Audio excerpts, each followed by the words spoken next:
Well, hello. I'm struggling here. I've got a new keyboard and I can't get half of the letters on it. I don't know what's going on. Oh dear. Number of keys, yeah. Oh, doesn't tell me. The things that it says, like, the @ key and the hashtag key, they don't work. Oh, well, there's nobody here to join me today, so maybe I can go off again. Maybe I can just go back off again. According to this, I'm online, but according to this, there's nobody with me. Oh, hi, Nathan. I'm struggling with a new keyboard. It doesn't tell me. I'm pressing the @ key, I'm pressing the hashtag key, and it's giving me something completely different. And I don't know why.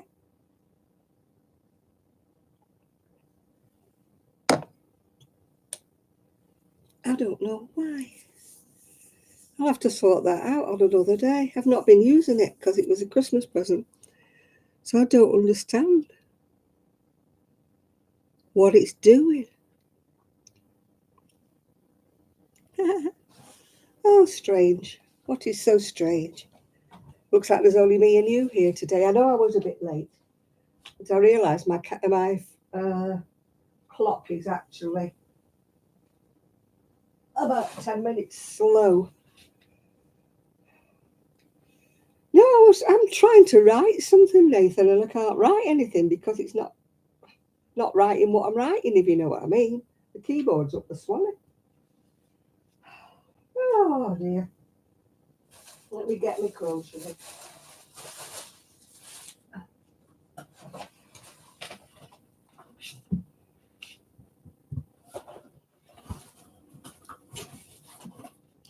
I don't know why it doesn't work. I mean, you need the @ key. Like when you type in your email address, you need the @ key. I need the hashtag key, which, oh God, I've got my foot in everything here. And you could see the bottom of here. My son keeps saying, why have you got so many wires?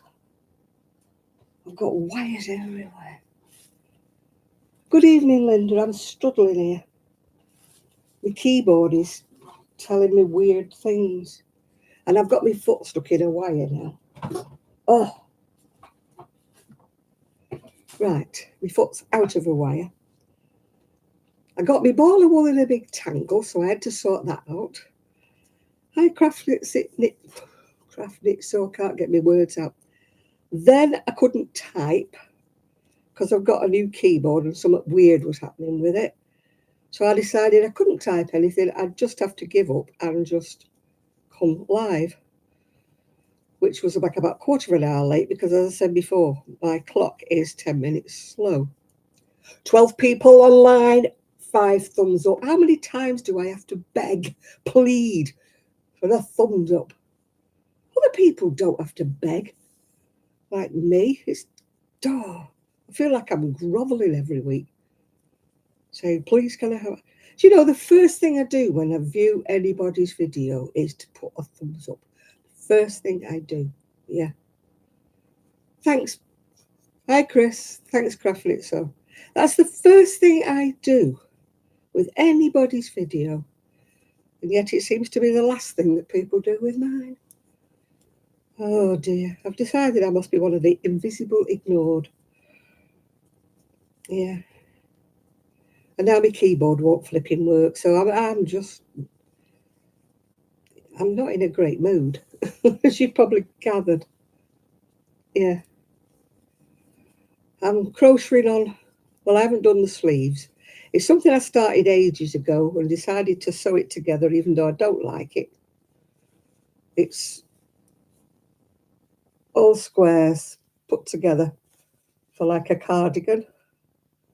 And I don't like it, but I thought, well, I might as well finish it now because it's some really horrible cotton I got from eBay. And if you see it advertised, don't bother. It was absolutely SH1T. It's called Vintage Cotton. And if you see it advertised, it's usually cheap on eBay, and it is cheap. It splits like mad. You usually get an assorted bag of it, and it's been so hard to crochet with it because I've had to undo it because it's split and it's split and it's driven me up the pole. Yeah.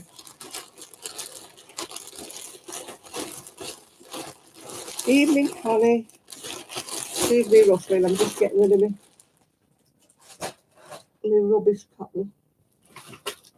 It's been a Christmas of great expense. I had to buy a computer. I would have had to buy a keyboard, but my son bought me one. And then I had to buy a mask because the bottom of my mask here split. And the wonderful NHS, which is Blackpool Victoria Hospital, doesn't do the only mask that I can wear comfortably. All they say is, oh, you can have one of the others. It doesn't fit. Look at that. It's made a big mark across my nose, the one they gave me. It doesn't fit me. So, no, I can't use the one.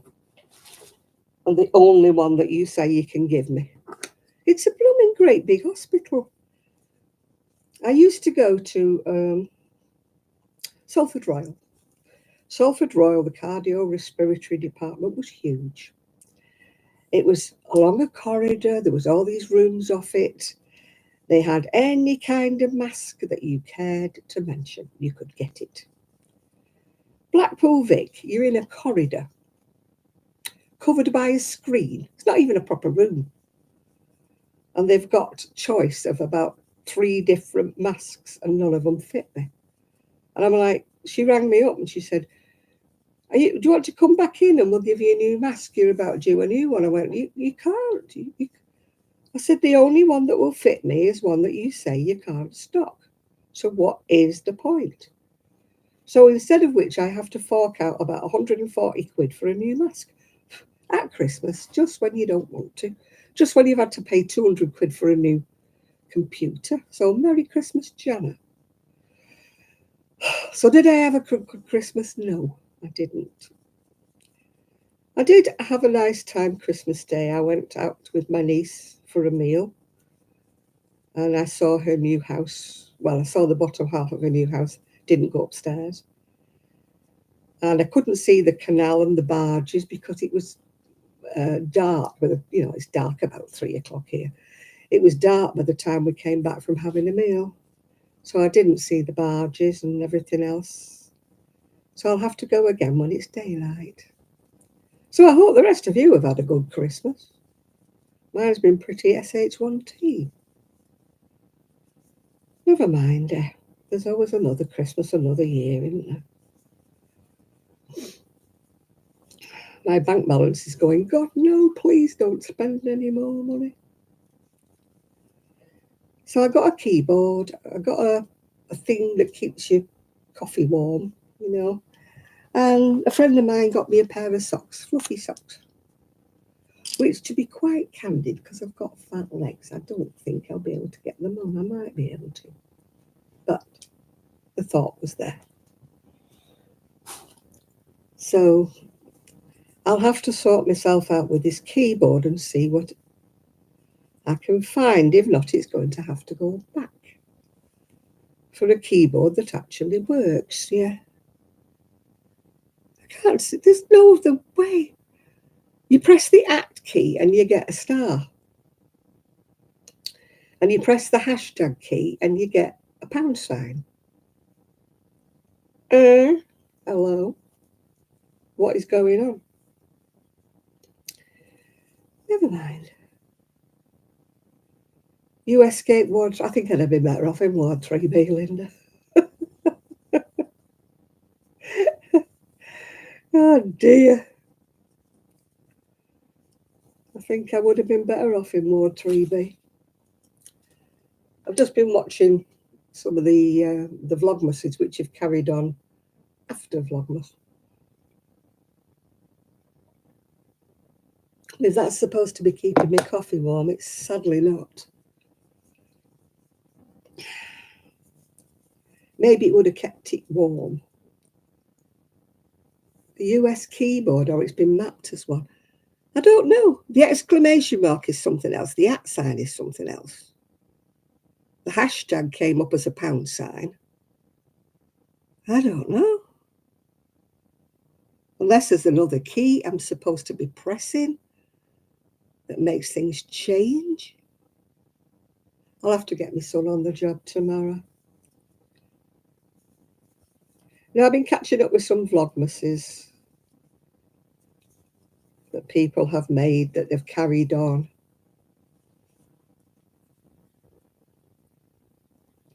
Do you get the same issue if you use a UK keyboard? Oh, gosh. I don't know where my son got this from. It's rude to sort of ask, isn't it? You know, when somebody gives you a present, where did you get it from? It's a bit rude, isn't it, that, you know? It's almost like, have you got the receipt? I want to return it, isn't it? It's a bit like one of those. I used to have, well, I still have a sister-in-law, but whenever I gave her a Christmas present, I always made sure I put the receipt in, and it was always from Marks and Spencer's, because I knew full well she would just take it back. She took everything back, even when she'd chosen it herself. She'd choose something in Marks and Spencer's, come home, and then decide she didn't like it and take it all the way back again. And this would happen 2 or 3 times, not just one. And my nose is so sore. Thank you very much, NHS, for your crappy, blinking CPAP masks that you insist are the only ones that I can have. The last time this happened, I actually got a rodent ulcer across my nose, and it took forever to heal up. And that's when they said that the only mask I can use is a ResMed, which, of course, Blackpool don't have. So instead of which, you have to pay £149 to buy yourself another one. Where did they get £149 for something like that? But if it's between me and sleeping, me and dying, which, let's be dramatic, if you've got sleep apnea, you can actually die because you stop breathing and you don't breathe. And if this doesn't kickstart you into breathing, you can actually die. So, you know, if I'm not here one Saturday, you'll know for a fact Blackpool Vic is to blame because they can't give me the right mask. Oh, well. Now, this is my keyboard box. I don't know where it's from. I am just your type. Yeah, really? There's no instructions with it. At least I've still got the box and we have to return it, don't we? Can't read it, but it's in little titchy writing. And I hope you've all had a better Christmas. Programmable keys, anti-ghosting. What the heck's anti-ghosting? Security protected, 1-year guarantee. Woohoo! What does programmable keys mean? I bet you know, Chris. I don't know. Doesn't say anything on the instruction leaflet. Doesn't say a word about changing it. Customize your needs with programmable keys. What the heck's all that about? Doesn't tell you anything about it. Please read the user's manual carefully. There wasn't one. There was not a user's manual. Made in China, of course. It was made in China. Well, I don't know where the user's manual is unless my son's got it somewhere. Or unless he's put it in the bin, which I'm not going to look in. Oh, for goodness sake, Janet.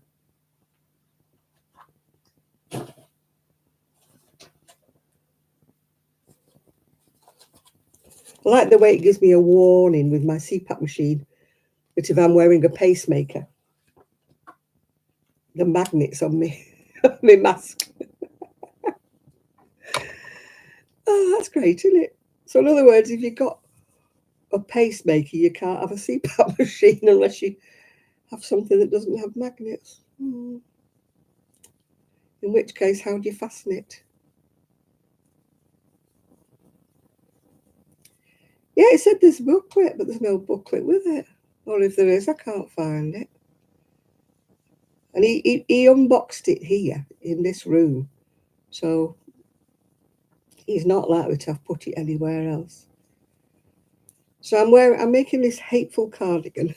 I've not made any sleeves for it yet.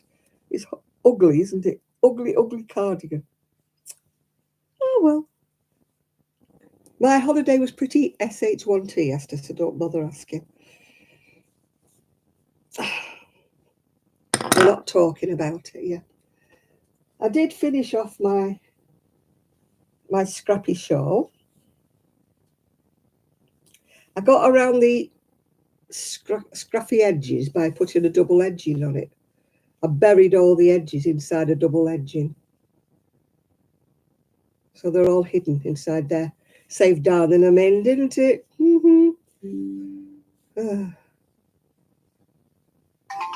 Oh, for goodness sake, shut up. Not in the mood. Shut up. So I hope everybody else's Christmas was better than mine, yes.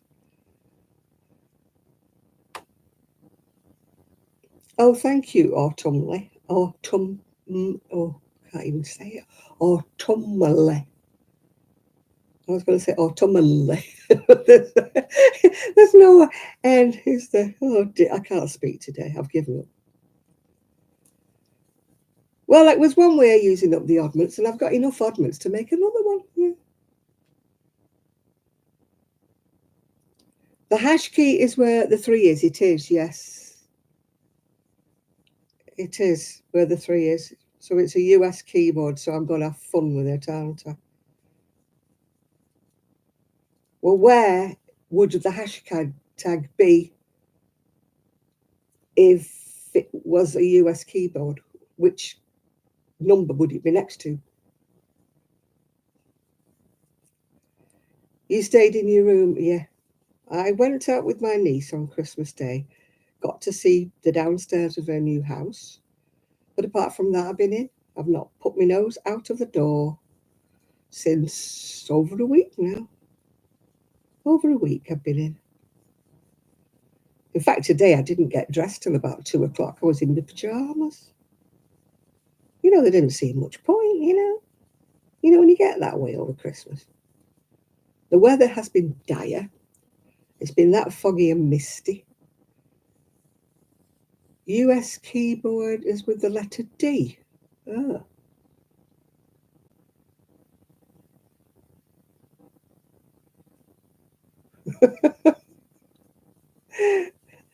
I don't know. I'll have to find it. The hash would be next to the enter key on your UK keyboard. Well, that's got your that sign and that sign next to my enter key. Oh, I'm going to have to.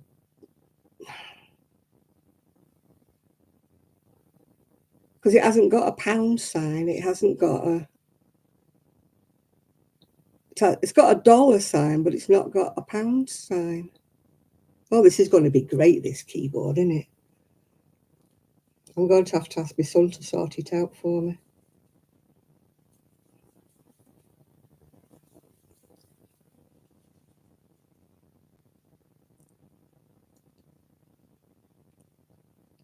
Oh, you knitted a hat for a doll's hat, yeah?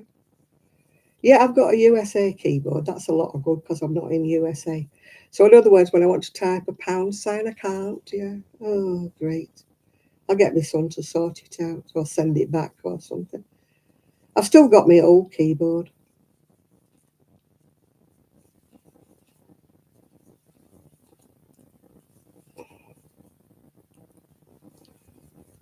I'll get him to sort it. There's a funny little key. I've got. Oh.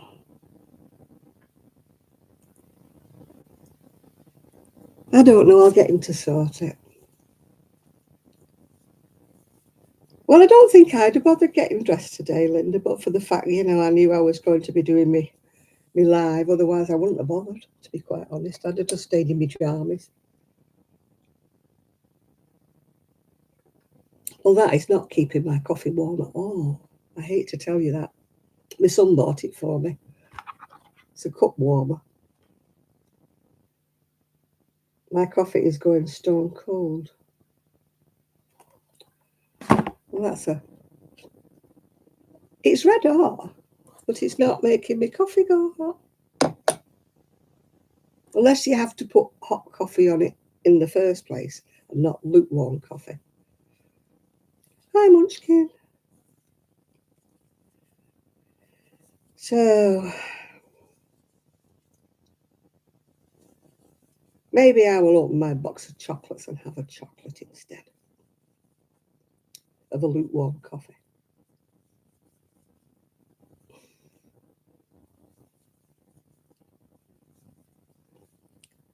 Da, da, da, da.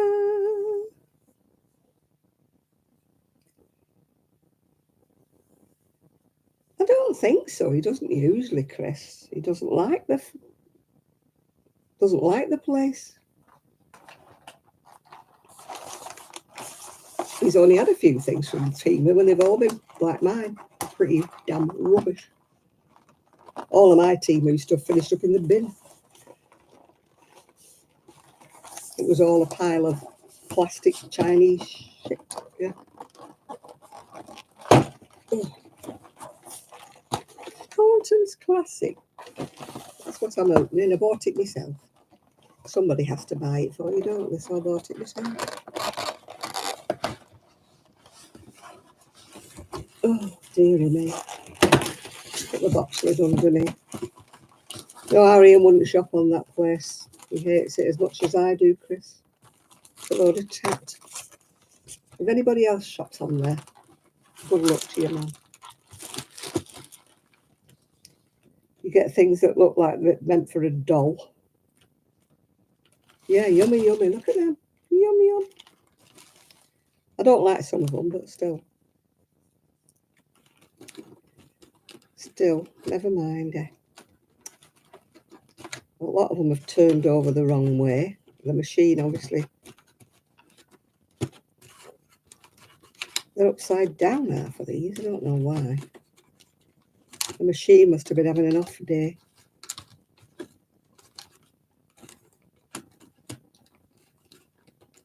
Oh, God, I can't be bothered with doing that. The Alt key in 156.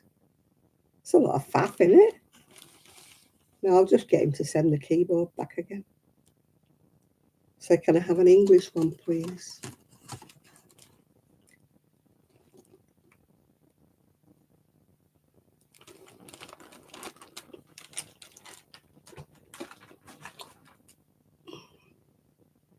It's the first time I've used it since Christmas.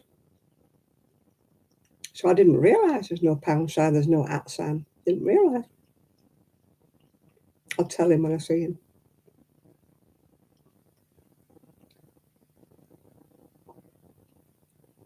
Yeah, I've got Thornton's, but I don't like, there's one with the strawberry cream in it. Well, there's no nuts in this. I made sure there's no nuts in.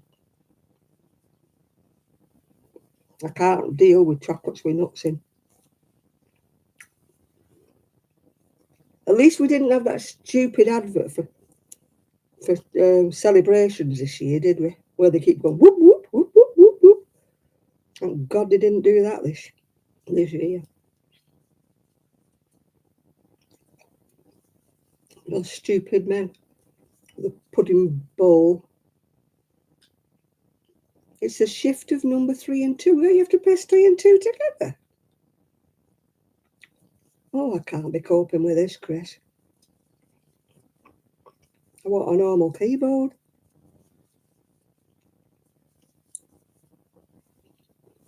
No British pound sign. I want a British pound sign. I'm British. What good is it if I can't do a pound sign?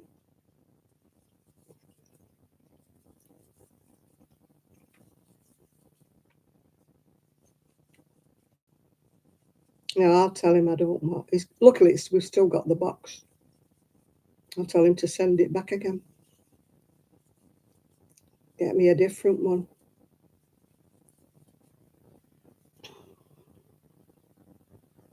It's to save me money not getting any pound sign. I can't sell anything, can I, without a pound sign?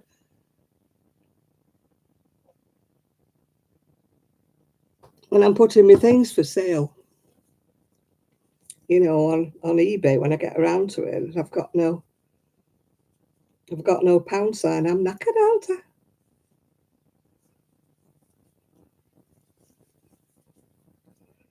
No, I'm afraid I'm going to have words with him tomorrow.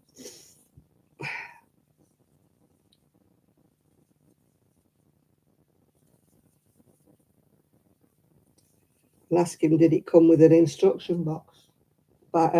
Instruction book? Because I can't find it. Oh dear. Well, I hope you've all had a wonderful Christmas. You know, I've had better.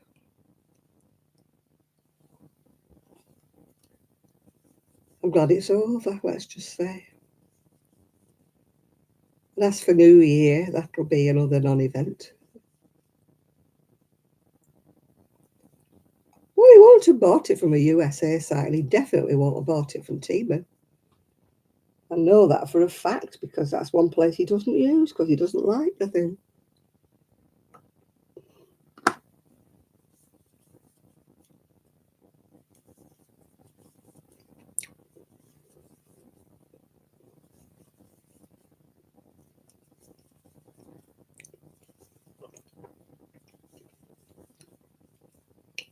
Ah, well, I'll let him sort it out tomorrow.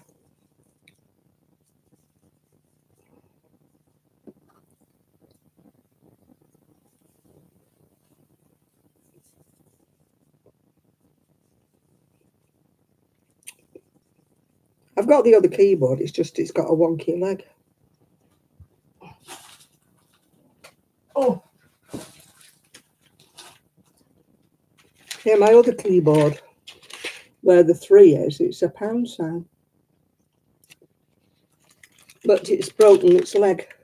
Nothing wrong with it. Well, the keyboard's a bit dodgy, actually. It keeps going off. We thought that was one of the problems. Yeah, he probably got it from Amazon once again, yeah. But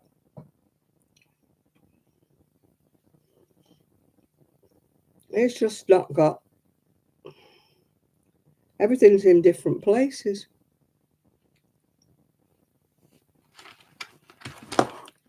It's got less keys to start off with. Yeah, it's got less keys.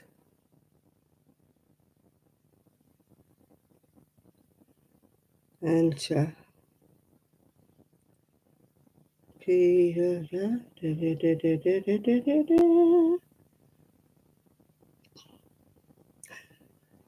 Yeah, there's my @ sign, and there's my hashtag key on this one, but it's not on that one.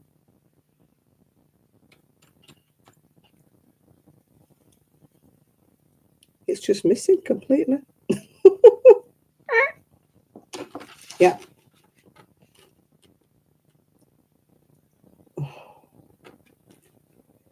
No, I can't be coping with this. No, I'll get him send it back. I'll get him to send it back.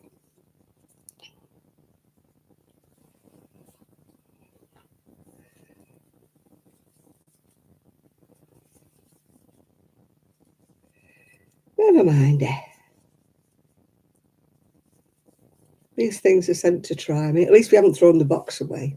Could have been worse, couldn't it? We'd thrown the box away. When you try to return things, yeah.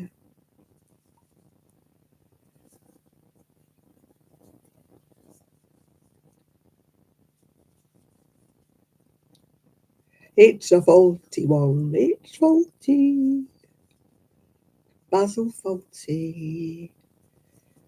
Well, have you all been watching something? The wheelchair and teaspoons and soups ladle. You got an electric candle. Well, it's better than an iron and a hoover that I got. What is it with husbands and stupid presents? You could drop them all the hints in the world and they still buy you something else. Yeah. You can tell them how much Enid, she's probably killed her husband because he's bought her some inappropriate Christmas present, if I know Enid.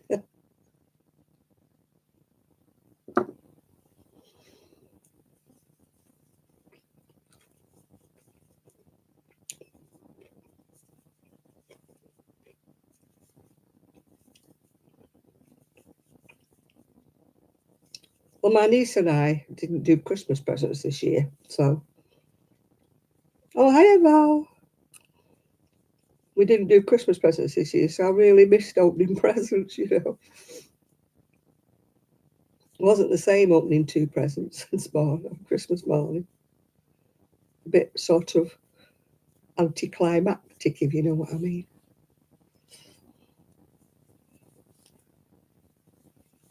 Never mind, there's always next year.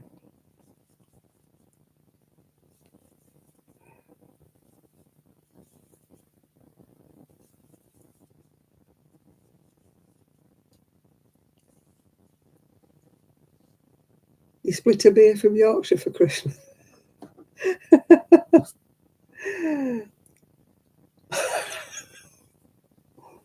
Oh, they're getting better, aren't they, Linda?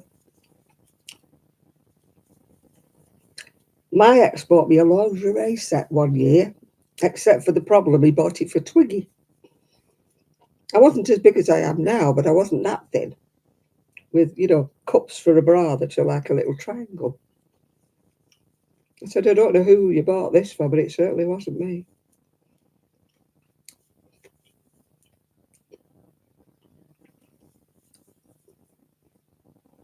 What a club for daft husbands, yeah, must be.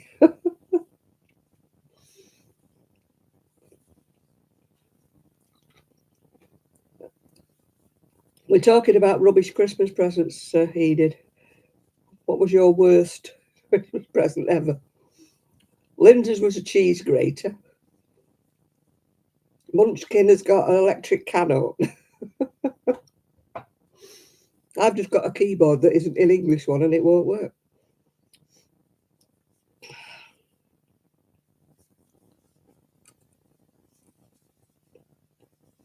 And a mug warmer that isn't warming my mug. It's absolutely red hot.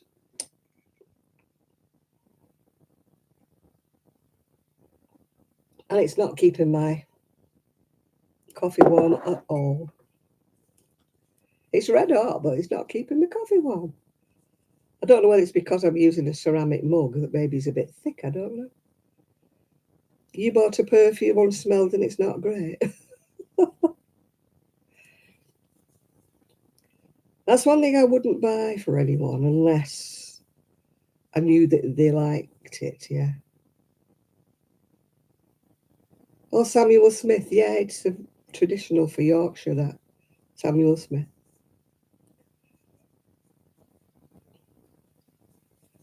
Seasonal limited edition. I bet that cost something over there. Probably wouldn't over here, but it probably did in America.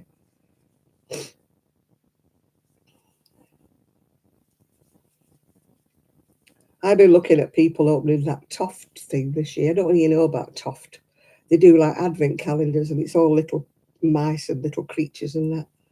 This year's was £100. And I thought it was pretty crap actually for £100. Sorry if anybody likes Toft, but I thought it was pretty rubbish this year.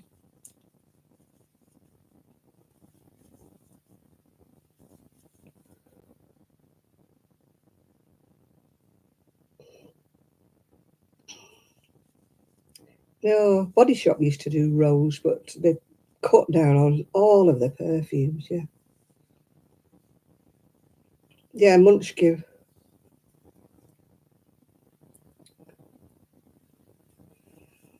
I turn perfume into. My mum used to wear Estee Lauder Youth Dew, and it smelled lovely on her, but on me, it smells like cat wee. A woman in a big posh department store in Manchester once squirted me with it, and I went, "No, please, no." She goes, what, don't you like it? I said, I'll come back in half an hour and I'll let you smell my wrist. So when I came back in half an hour, she was scrubbing at me with a wet wipe, saying, please don't tell anybody that's a Estelle Lauder. I said, yeah, I said, it smells just like the cat's weed all over my wrist. It's just the oils in your body, isn't it? Or the chemicals in your skin. That's why perfume, tastes. Perfume smells so different on different people. Somebody goes past you with a perfume on and you think, oh, that's gorgeous. So you ask them what it is. Never just go and buy it. Always try and sample it first. Because your skin reaction could be completely different to the lady that, has passed you by wearing it. And you could finish up smelling awful. I'm wondering if you've been given a dupe, whether you've been given the real stuff. I mean, that's happened to me once. I thought, oh my God, somebody's conned me with a black market one. It's not the real McCoy, it's a con, But it wasn't, it was the real one. It was just that it didn't smell nice on me.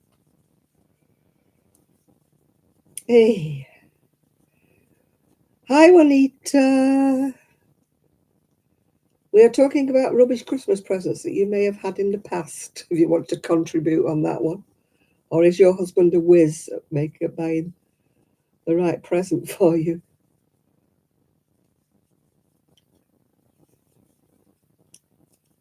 Mine's been a lingerie set that didn't fit me. I think it was an iron one year. And what else did I get? Don't know whether I got a Hoover one year or something. He said, well, you wanted a new one. I said, I didn't want it for a present. I wanted a new one.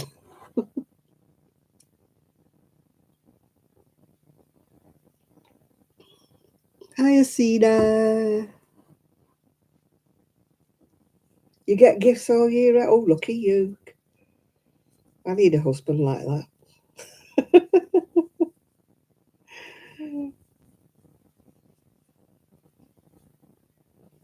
I don't like the heavy perfumes, the ones like Poison and Ghost and stuff like that. They are so heavy, they not miss. I get an instant migraine the minute I go anywhere near anybody wearing it. It's just, yeah. It's Opium, Poison, Ghost, and something else, yeah. Oh, no, I haven't got a garden, so yeah.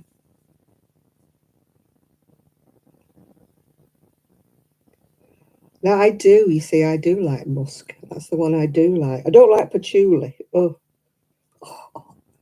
patchouli always reminds me of aging hippies and weird craft shops. Patchouli oil, it's really strong.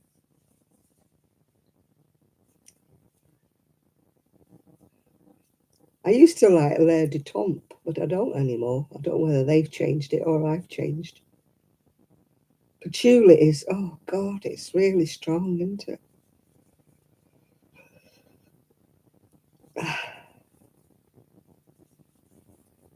It used to be in every gifty type shop. You got a hot dog warmer and a fingernail dryer. Oh, we're doing well here, aren't we, with our horrible presents? Oh, dear.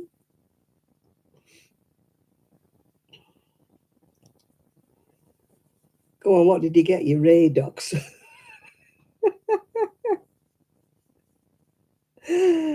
Oh, my God, it makes my iron not seem too bad, actually, doesn't it, after a hot dog warmer and a fingernail dryer?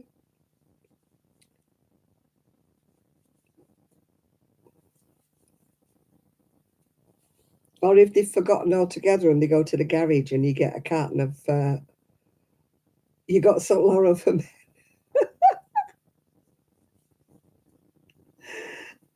Electric shaver. Oh my God.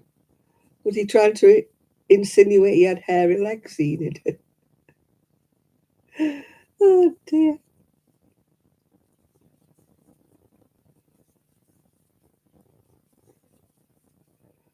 Oh, they're so romantic, aren't they, men?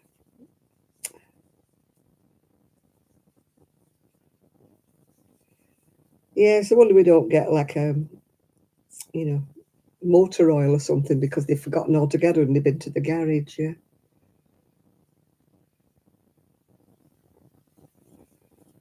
Yeah, I just stuck his wiener in the hot dog warmer and see if it made any difference. Oh dear.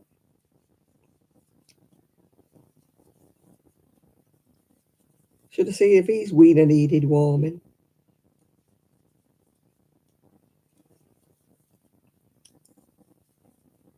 You know, you can give them a list or you can hint as much as you want. And do they take any notice? It's like you don't speak, isn't it? Like they don't hear you.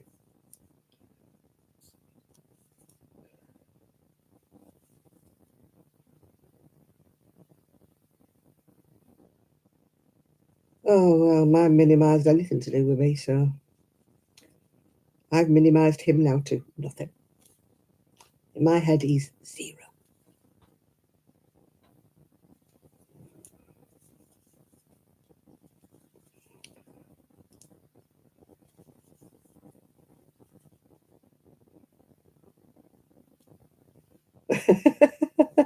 Yeah, you did. You can plait some. You can plait it, can't you?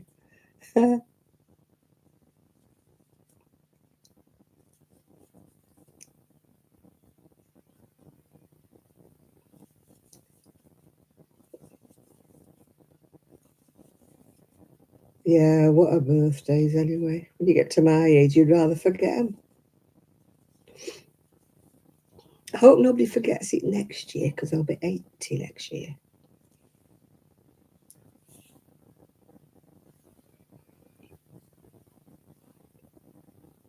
If I don't get a fuss, I should be very upset if I don't get a fuss next year.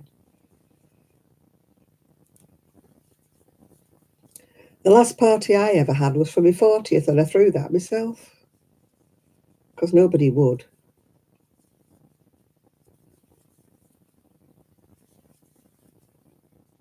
Yeah, I had to do my own catering. I was there in the kitchen with my rubber gloves on, at my own 40th party. Whoopee! Everybody else is like, "Oh, what a wonderful party!" I'm like, "Yeah, it's wonderful, isn't it?" That's why I'm in the kitchen washing up.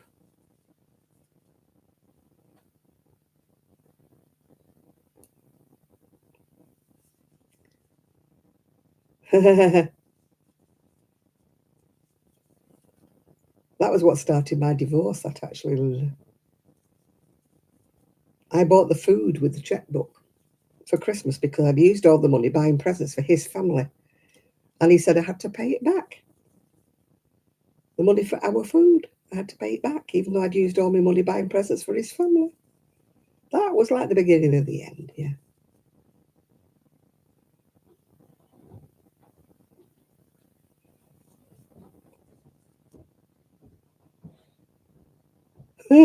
two Caramellos. Yeah.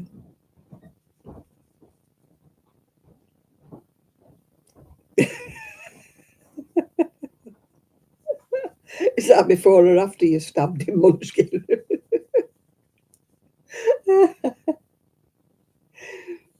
We won't tell on you, don't worry.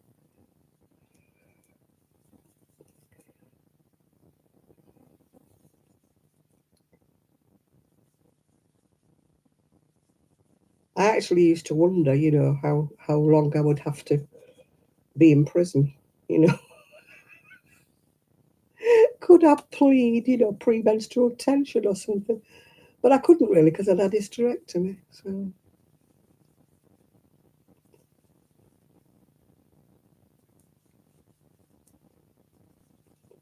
I used to think, how long would I have to serve?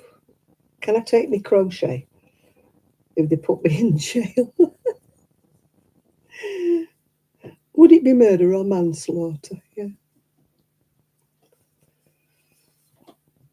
He was very close to going over the edge one holiday. He was leaning over the balcony to see how far it was down to the swimming pool, and he very nearly got pushed. I was really having to hold myself back.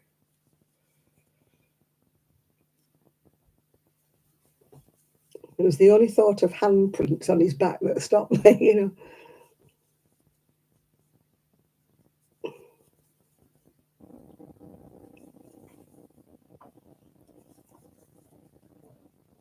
I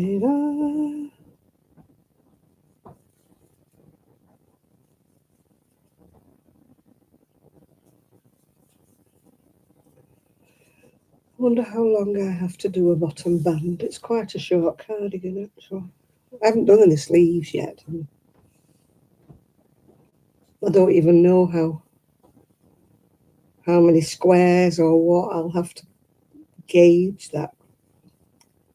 I didn't do squares, actually. I did strips, like of four squares, one after the other. I didn't want to do a load of squares. It's still hateful. It's still horrible. But at least I didn't have to sew all the squares together. Hiya, Lizzie. You forgot what day? Well, do any of us know what day it is? I had to ask in the middle of the week whether it was Thursday or Friday. I hadn't put my computer on. I got so used to not having it on at all that I just hardly put it on over Christmas. So that's the only reason I know what day it is, because I look on my computer and it tells me what the day and the date is. So when I didn't do that, I thought, oh, is it Wednesday, Thursday, Friday? What day is it? No idea. And we're not going to knit clubs and things like that, not meeting my friends. The days just all blur into one. And the weather's been so dire here, I haven't been out the door. I was watching 2 videos today from Blackpool and there was nobody about and it was so foggy and it was awful weather and I'm like, missing nothing. I couldn't see across the road this morning for the fog. I thought it was the window that was fogging up and then I realised it was the weather. I mean, the window was a little bit, because of the storms we've had. But mostly it was the weather that was horrible. Oh, joy. I've forgotten what it's like to see sunshine.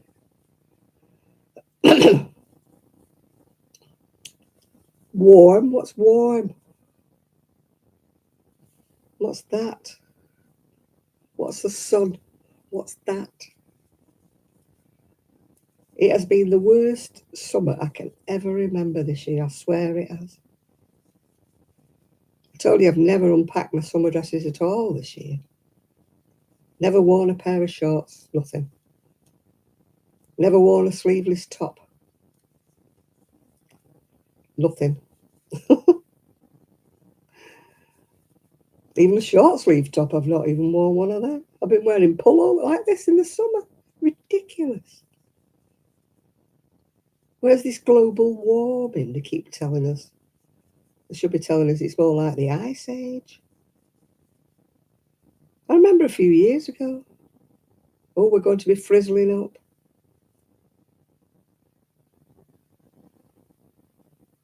Fire weather watch. Oh dear.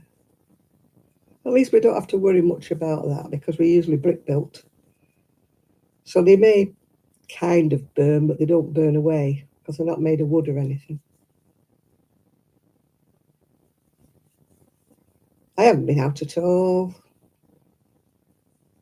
Me, I haven't been out at all. They still haven't moved the sand off the seafront, which I got stuck in. My scooter got stuck in sand drifts.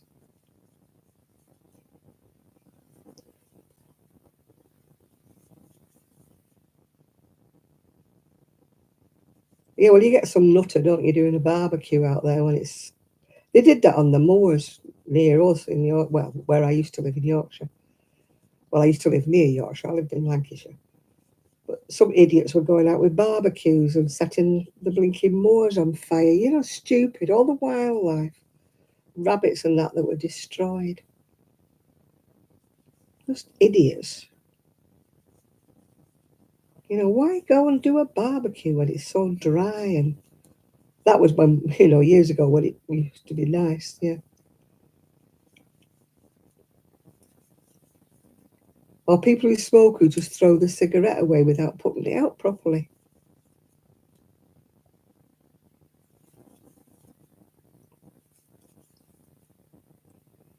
Oh, testosterone and alcohol, what a combination. It's usually Friday nights and Saturday nights, isn't it? You get that with the young uns. Barmiers, whatnot. Times have changed and not for the better. I'm going to join on another ball. I don't usually like joining in the middle of a row, but hey ho.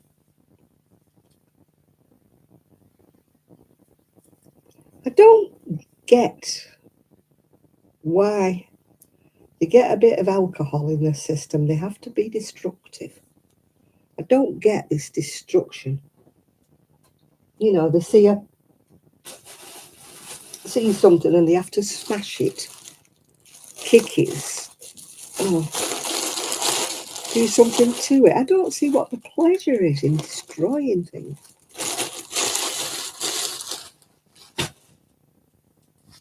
You know, over here we've got well, we used to have glass bus shelters. We now have plastic ones, but even then they destroy them.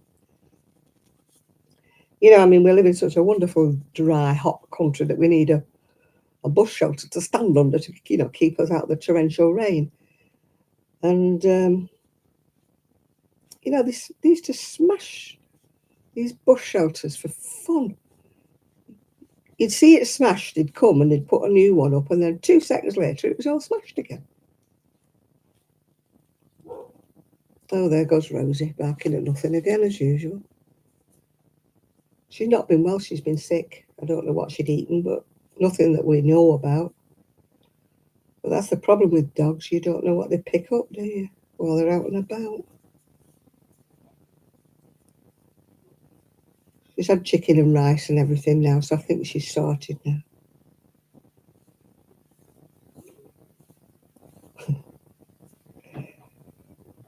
But she's kind of a bit of a barky dog.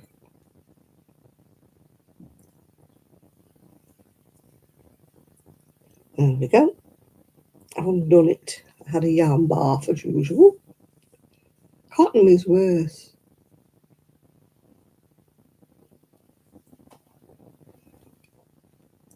Your dog eats siding fences. I don't know what she eats. We monitor what she eats. She doesn't have people food unless it's a bit of chicken that's not got anything on it, no seasoning or anything.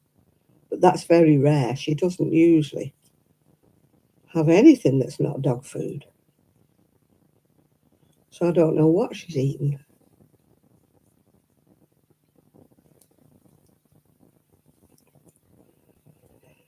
But she seems to be on the mend. But it's funny that Trixie wasn't ill and they eat the same. Mind Trixie's got a stomach like I don't know, a cast iron belly, that one. Huh? Yeah, Labrador.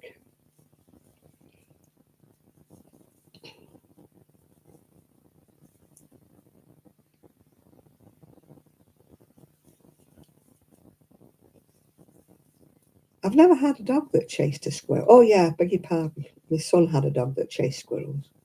She couldn't catch them though. She was too big and cumbersome. She was a Rottweiler, so she had no chance of chasing a squirrel up a tree.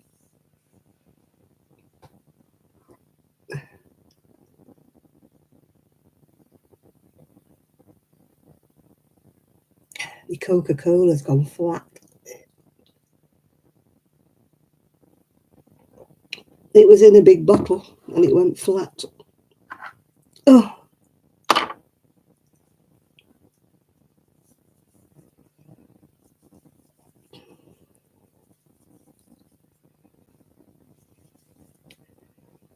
no, I'll get my son to look at this keyboard when he gets up tomorrow.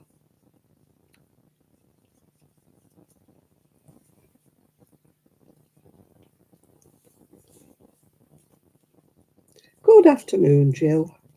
Or good evening in my case. And how are you on this lovely day? Well, this foggy, awful, ugly day, but it could be a nice day where you are.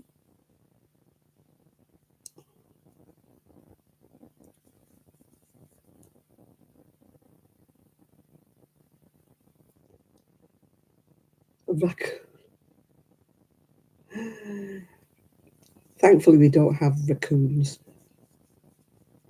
We have some weird creatures in this country, but no raccoons.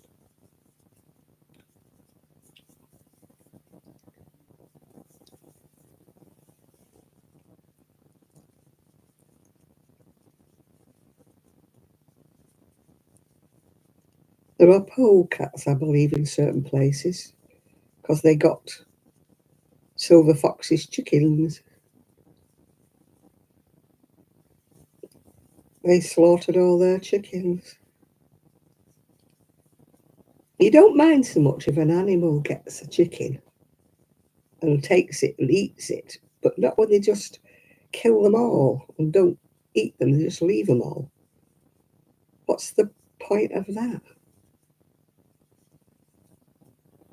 Just destroying an animal just for the sake of it.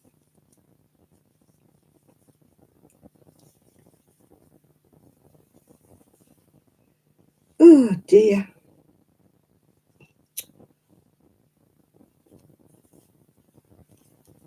I've still got a vlogmas to watch. Not quite enough yarn. I've got to watch her. I've watched Stitch by Mrs. D. And I've watched This Little Wonderful Life. I've watched Crafty Clegs. I watched The Narrowboat Pirate. Who else have I watched? Can't think. Can't think.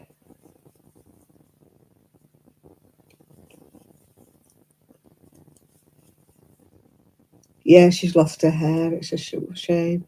My ex next door neighbour, well, my late next door neighbour, when she was on chemo, she went completely bald, yeah.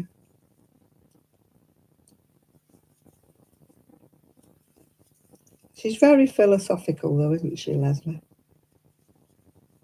Very cheerful despite all this, what's going on. I don't know whether I'd be so cheerful if it was me, but I suppose we all deal with it in our different ways, don't we? My ex next door neighbour, well, my late next door neighbour, she was very upbeat most of the time until she got, really ill at the end. Her dad's just died as well. He's had cancer.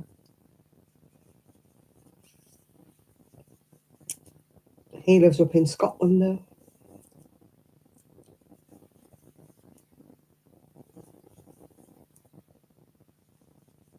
Yeah, did you see where somebody put a comment saying she looked like crap? And I'm like, what a thing to say to somebody who's going through cancer.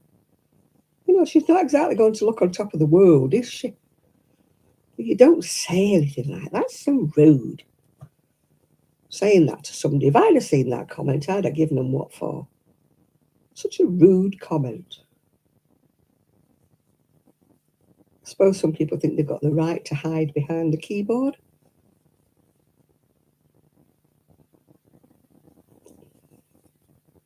And say things that they wouldn't dare to say. Well, they might dare to say it to your face, but they might get a smack in it.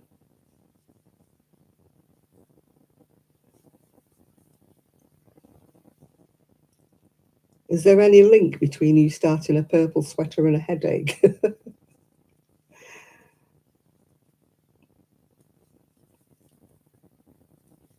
I had a headache and a neck ache, and then all of a sudden I turned my head and this almighty crack at the back of my neck. And then, funny enough, my headache went.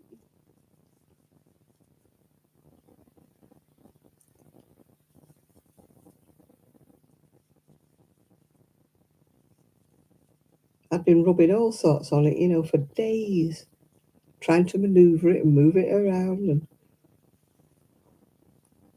And then this horrible crack. I thought my head was going to fall off. Don't know what well, I do know what the crack is. I've got spondylitis in my neck, so every now and again. It really wants a physiotherapist or an osteopath or whatever. But they don't have them round here. Well, they do, but not where I can get to. On my mobility scooter, I would have to get a taxi because they're always at the other end of town. There's none in Cleveland and there's none in Fleetwood.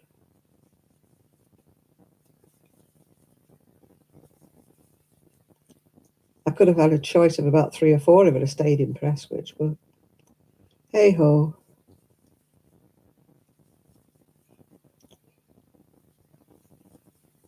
My son went to one, but it was in Poulton, I think. And he had to go by car, and he said, like, you'll never find it, without a taxi mother here.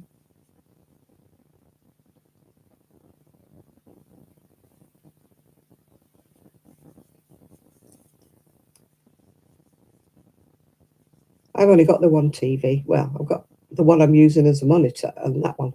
I mean, people have asked me why didn't I, get a laptop. I can't use a laptop. Can't use that scrolly bit in the middle. And I know I could have put an external mouse on it, but that's not the point. Why do all of that?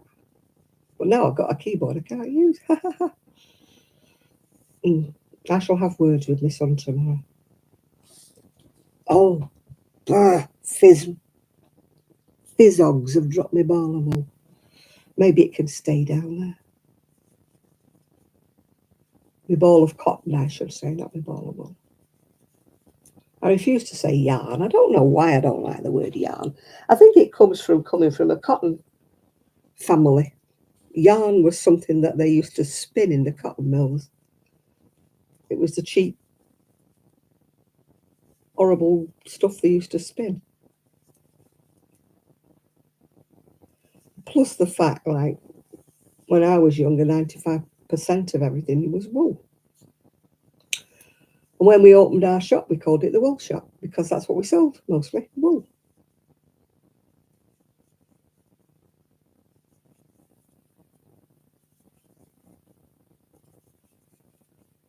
But now it's all yarn this and yarn that. Yeah.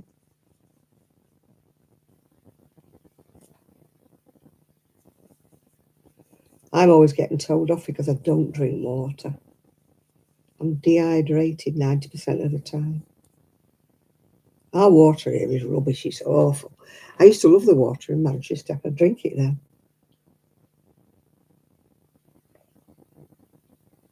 Yeah, well, you're used to calling it yarn. You've always called it yarn. We always called it wool.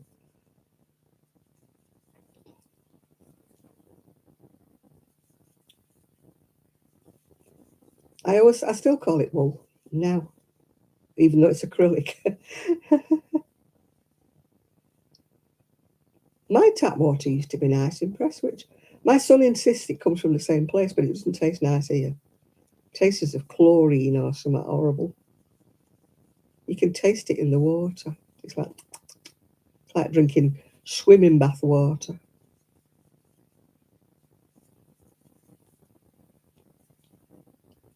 I've got very funny taste buds, though, I think. Yeah, well, to me, it's wool. I don't like calling it yarn. I don't know what there is about yarn. It doesn't sound right to me. Call it acrylic, call it something else, but don't call it yarn.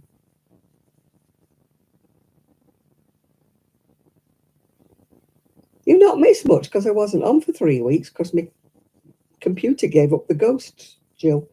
So I was missing for 3. Well, first week I was very ill. I couldn't have come on if you'd have paid me. I was so poorly. And then the next 2 weeks I couldn't come on because my computer wouldn't stay on. So you haven't missed anything really because I wasn't here. You might have missed things on other people's channels, but not on mine. I'm still not right now. I don't know what it is. I don't know whether I've had some kind of a bug or whatever. But I'm so tired all the time. Yeah, you're right. Yarn sounds like a story, doesn't it? A tale. Like a, what do you call it? Like a sailor's ditty, like, let me tell you a yarn.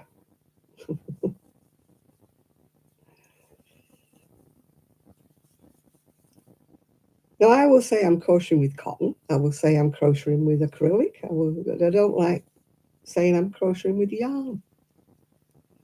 Yarn to me sounds like something really tatty. Like, yeah.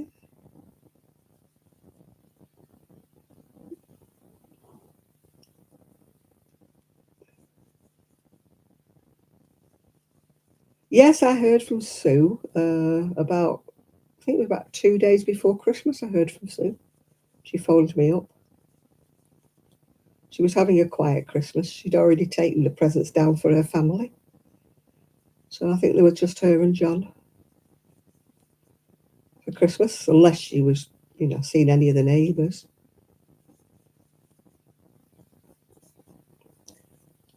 One of these days I will get to see her. One of these days. She's got nowhere to put me up though. I'd have to stay in an Airbnb or something. She's got no space for me. I'm a bit too old to sleep on sofas.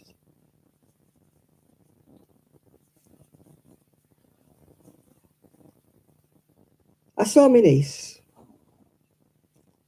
I went to see her new house and we went out for a meal with her and her husband and her mother-in-law. That was Christmas Day. That's the only family I've got to see.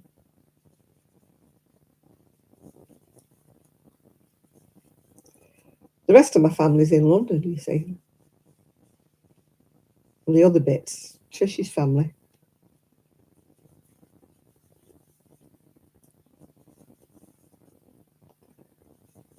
I haven't seen my sister-in-law or my other niece for about 4 years now.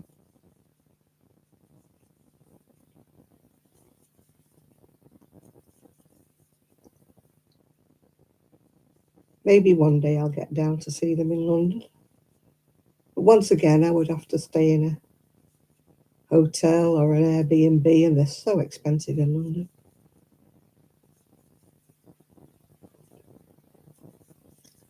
Plus the fact, the train fare is, exorbitant.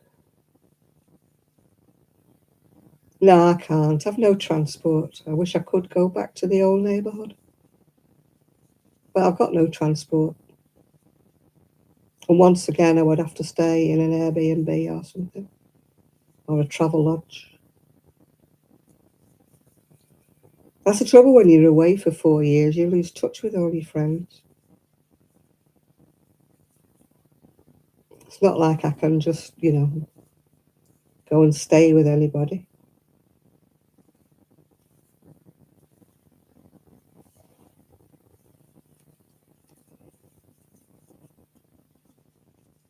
When I win the lottery, I'll buy a house back in the old neighbourhood. When I win the lottery. Notice I'm very full of confidence that one day I will win the lottery.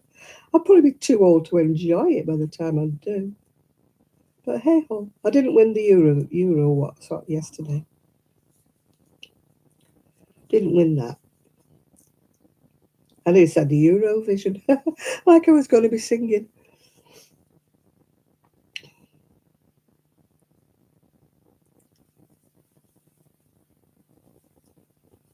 Yeah, there are times when I miss having a car, but most of the time I wouldn't be using it. It's a big expense, which I can't afford. You've just got to do what you can, don't you?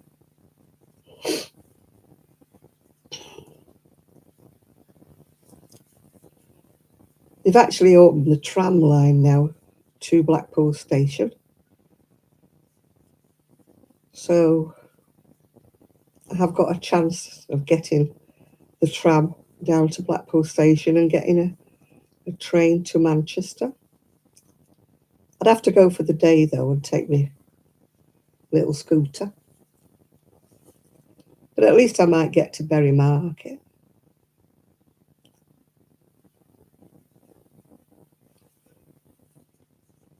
Might take me all day to get there and back, but never mind. Hey.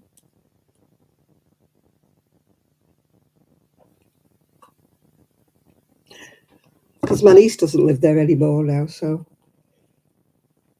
I can't exactly go and stay with her, can I? Because she's moved to Garstang now. The weather is horrible. It's windy. It's absolutely awful, and it's as foggy as anything.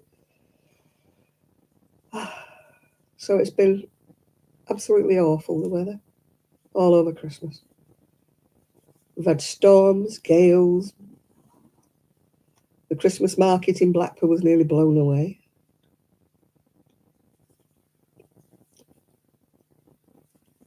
There's quite a few videos about Blackpool that people had took around about the Christmas, you know, showing everything being blown up the seafront.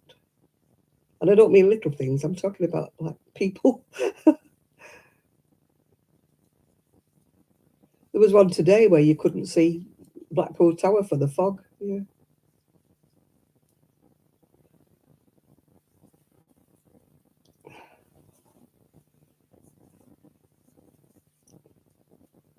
I mean, we've got sand dunes on Fleetwood seafront that I got stuck in, and they still haven't cleared them now.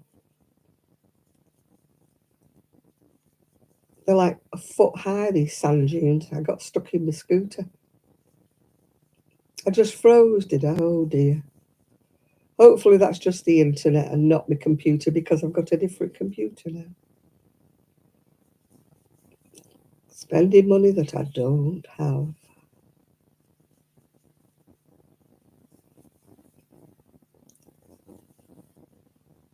I need a new camera. I can't get that yet. I've had to buy a new CPAP mask because our wonderful NHS can't get me the one that I need. £149.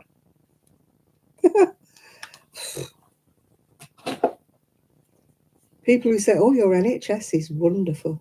You get everything for free. No, you don't.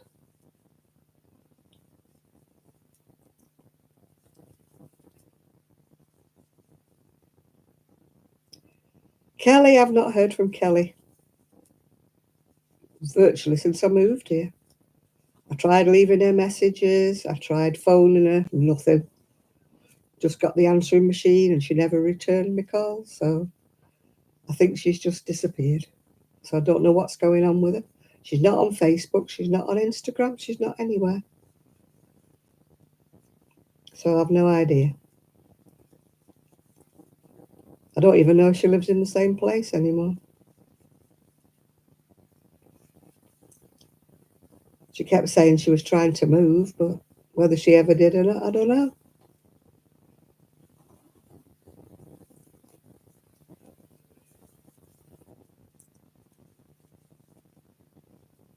I got fed up of leaving messages for her that she never returned.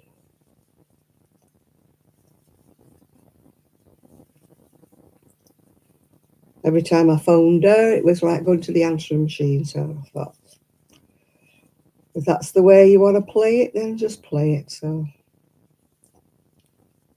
you can only do so much. And if they don't respond, then what can you do?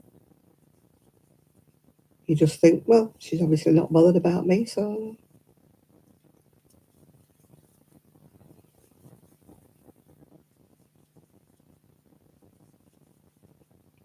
I don't think she's even got a Facebook page anymore.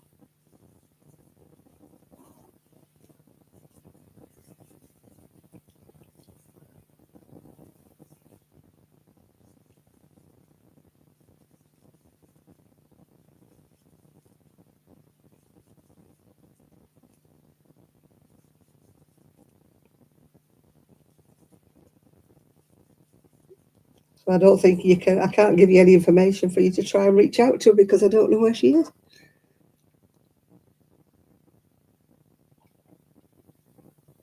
There's a couple of videos still on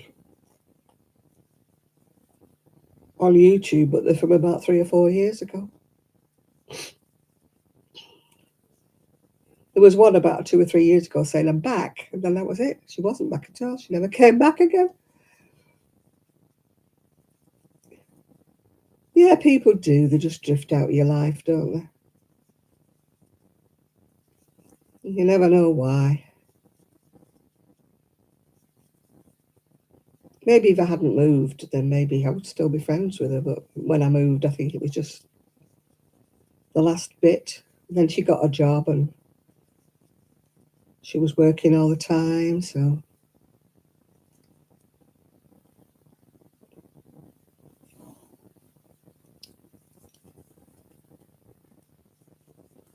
yeah, I've lost one or two friends, you know.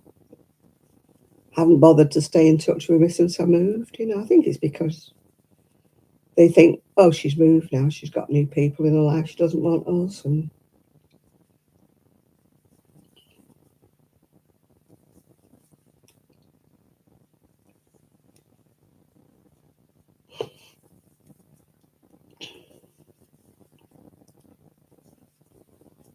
mind you, having said that, I still haven't written to my bridesmaid yet. 12 months ago, I got her address, and I still haven't written to her. She could have moved by now.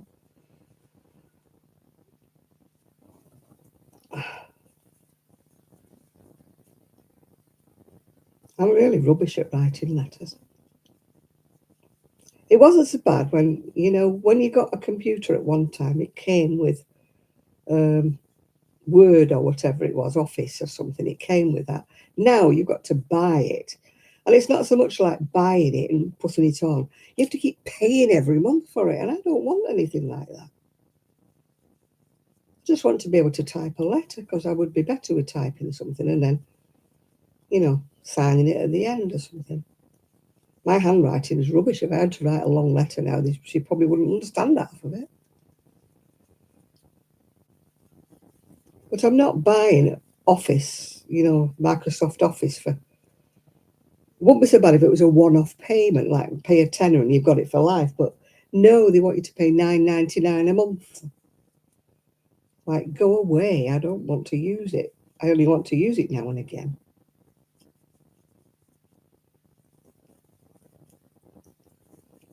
Everything is. It's like I used to have a lovely photo editing thing that was free.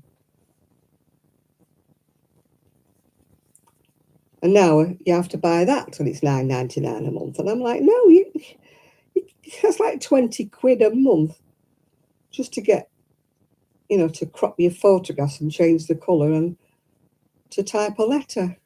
And when you're on a pension, no, I'm sorry, but 20 quid a month is too much. It's only.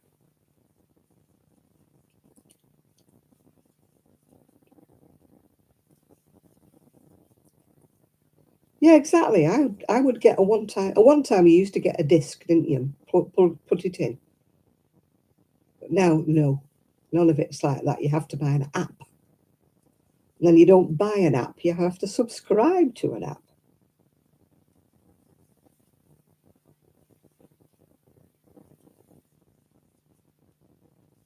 Well, I won't. It's the same with Sky. I won't have Sky Telly because it's a blooming rip-off. At one time with Sky, you used to get decent films and that, but now you don't. You don't get anything. Yeah, with Windows 10, I think it was. Yeah, you used to get quite a lot for free with it, but now Windows 11, you get nothing.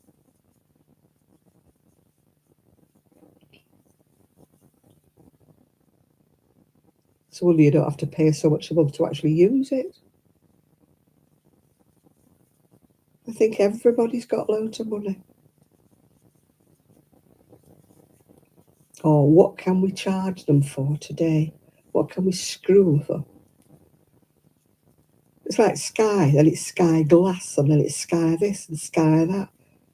It's £100 and odd a month before you turn around, and you're thinking, why am I paying all this for second-hand rubbish and films I've seen before? You know, no. If it's not on YouTube or BBC iPlayer, I don't watch it anymore. I don't think I'm missing much.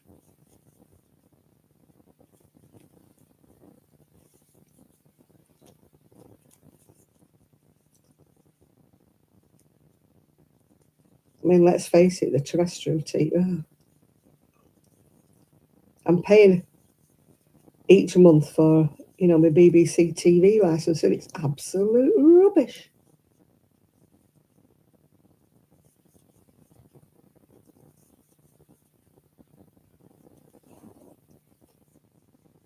All you're getting on BBC is repeats and old things that you've seen or before. It's the same with ITV.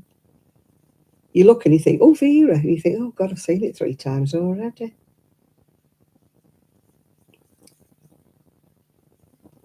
I switched over and there was, what was it? Doc Martin, he looked about 20. I thought, this is obviously one of the very first ones that they've ever done. He was so youthful, yeah.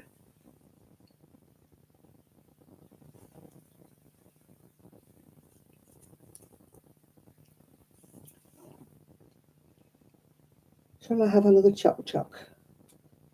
I don't want a strawberry one.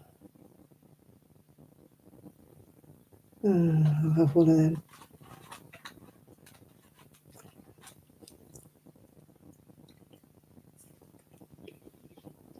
One time I could sit and eat a whole box of chocolates. And now, after about 4, I'm thinking, oh, no, they're sickly now. I don't want any more.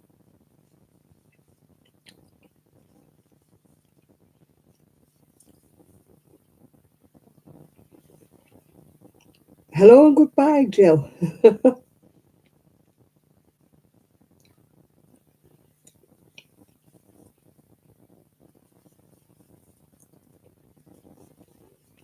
I watched Wallace and Gromit.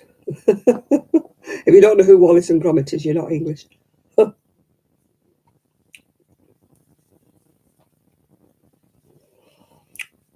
I watched Wallace and Gromit, Call the Midwife.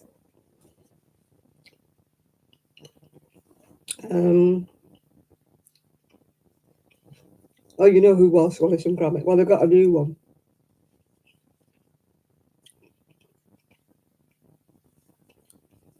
About gnomes, robot gnomes. Is the latest one.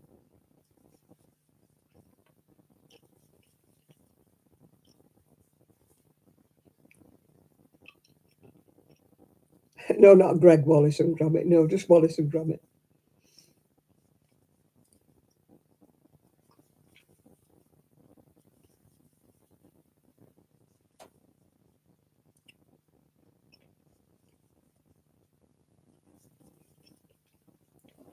I've been reading.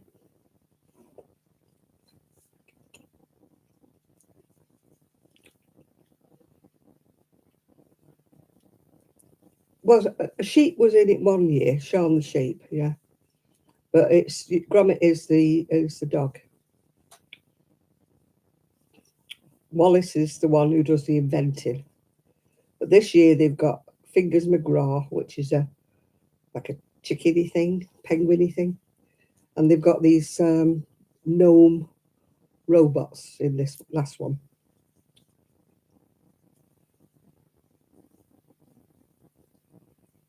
Yeah, Shaun the sheep's nice when he was in it.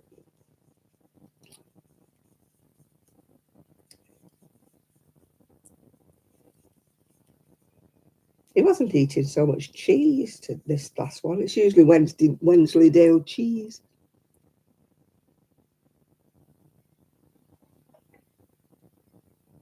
No, I don't remember Inspector Cork. No.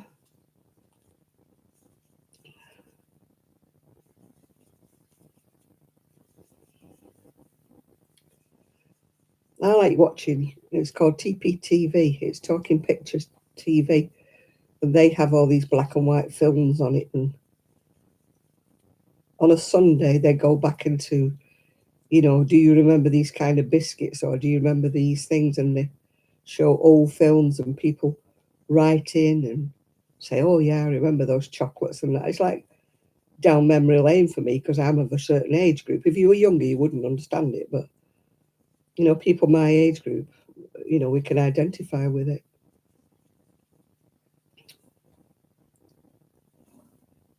I love watching the films on there. They had the old May Gray and that. You know, with Rupert Davis and things.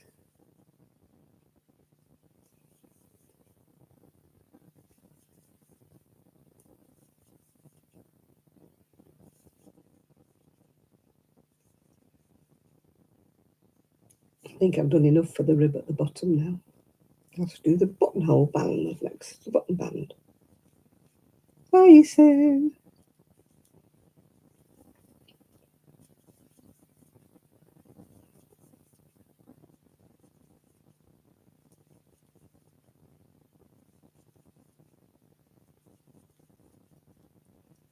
I've sent Trevor about 3 messages saying, how are you? Happy Christmas and all that. And nothing.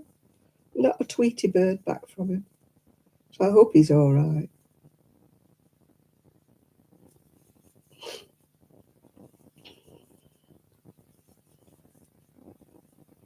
Thought at least I might have got a happy Christmas or something back from him, but no. I hope it's because he's busy and not because he's ill, because a lot of people have had that bug. I don't know what it is. We've all had it here. It's kind of been like a cough and a cold and a flu, but it just makes you feel drained. Vengeance most foul, yeah. That's the one. I like Wallace and Gromit. Bit of escapism, isn't it, watching a cartoon, yeah. And there's nothing horrible in it. You can let your kids watch it and that, you know. There's no foul language, if you pardon the pun.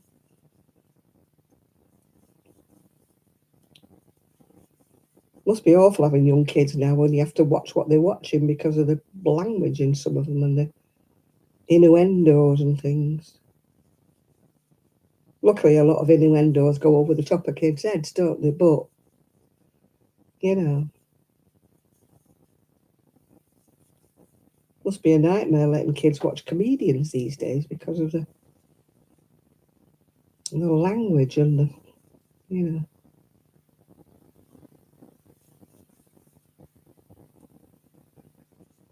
the double entendre, as they say.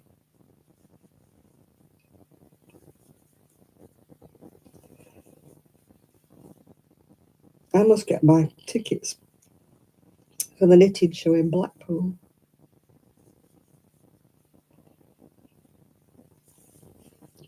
I can't go back to our knit club. We're not meeting again till February, I think, unless we decide to meet up for a meal. Before that,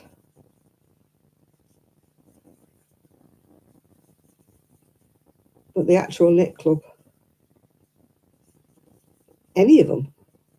I think the library starts back first of all, but I don't think it's this Monday.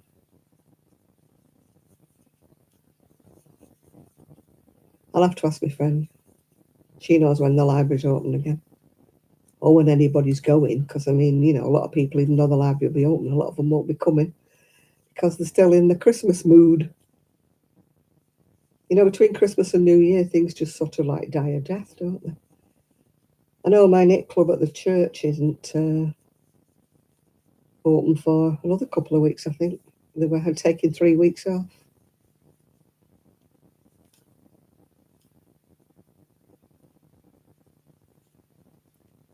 Your knit club starts on the 6th of January.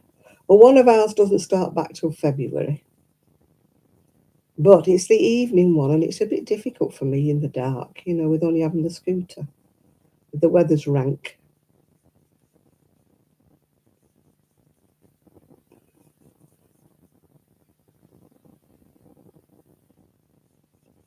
I didn't have much to wrap or shop this year. And as for the sales, I don't usually bother with that. There's nothing I really want. I could do with a new pair of boots. My pair of boots is quite ancient. Just like flat ankle Chelsea boots. I could do with a new pair of them. But that's about anything else is just what I would like, not what I need or what I want, you know. And I don't actually need, my boots have not worn a hole through them yet, but they're getting a bit thin on the sole. Not that I walk much anyway, but still, I like a pair of My ankle boots, I wear them all the time. They support my ankles better than shoes do. Yeah.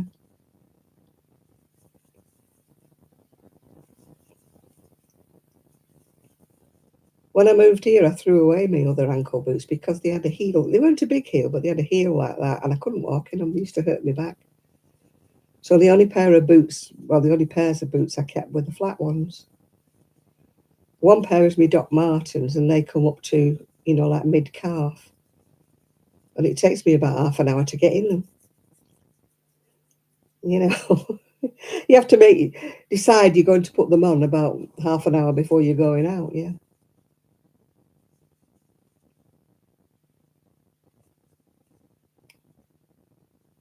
Oh, what, the Wallace and Gromit not available? Soon be 2025. I don't know when it is. Oh, it's on next Wednesday, isn't it? Yeah, it's next Wednesday. I don't have a monster-in-law anymore. I haven't had one for years. Mine was completely batty. And I mean that sincerely. She was completely batty.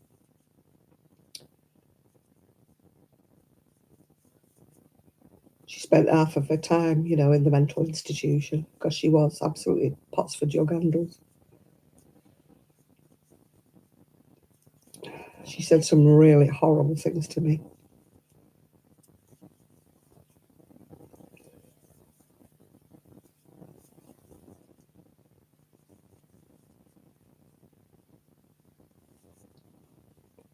So I've not had a mother-in-law for many, many years.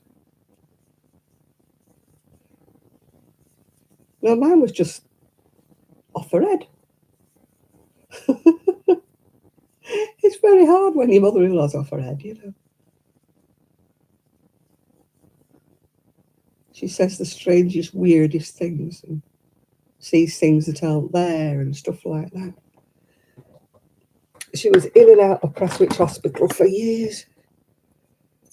Completely off her rocker.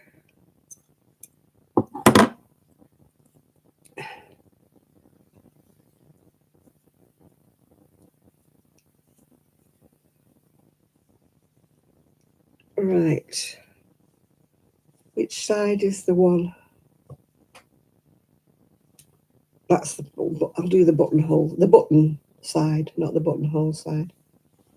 The button side I'll do. Because I don't have to calculate where the buttons go, do I? Oh, it's funny when they're off their... Well, it's not. It's funny to everybody else when they're off their rocker. It's not funny to you when they're off their rocker. You've got to deal with them. When they're completely bonkers.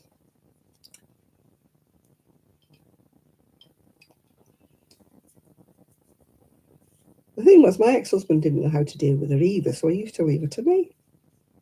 I didn't know what to do with her. I didn't get it either. I wasn't qualified in mental health. I didn't know what to do or say to her.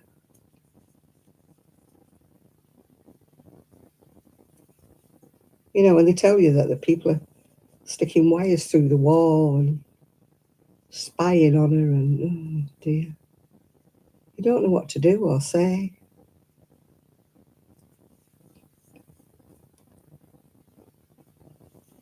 Oh, don't look now. Don't look now. There's a little girl behind you. What? Eh?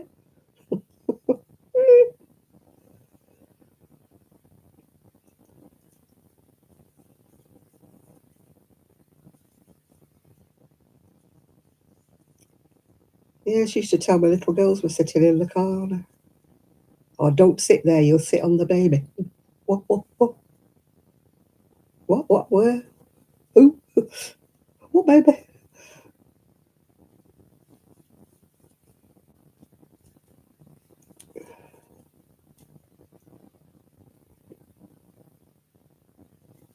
I just couldn't deal with it.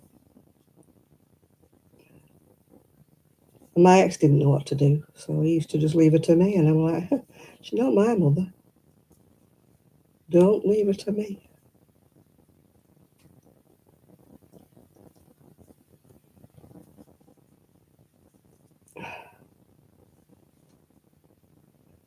Yeah,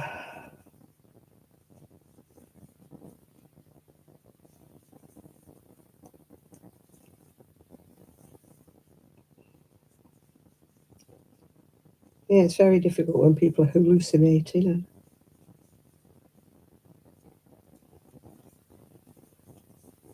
telling you the woman across the street is evil.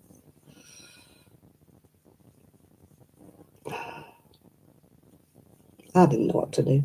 I couldn't cope. I've not been ever had to deal with things like that. I didn't know what to do.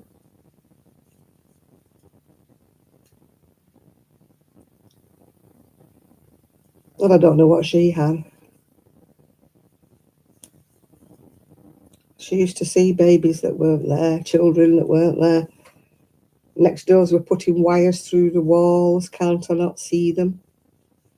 They were trying to gas her because they were sending gas through the wall. And oh dear, tell me, the woman across the road was evil. I couldn't cope. No, she never had any children. My husband was adopted.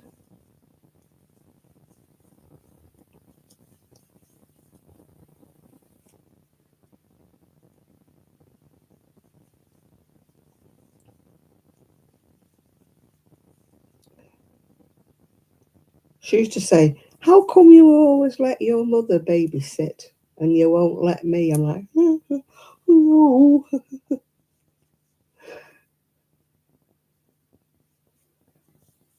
I can look after him. I thought, no, you're not coming anywhere near my child.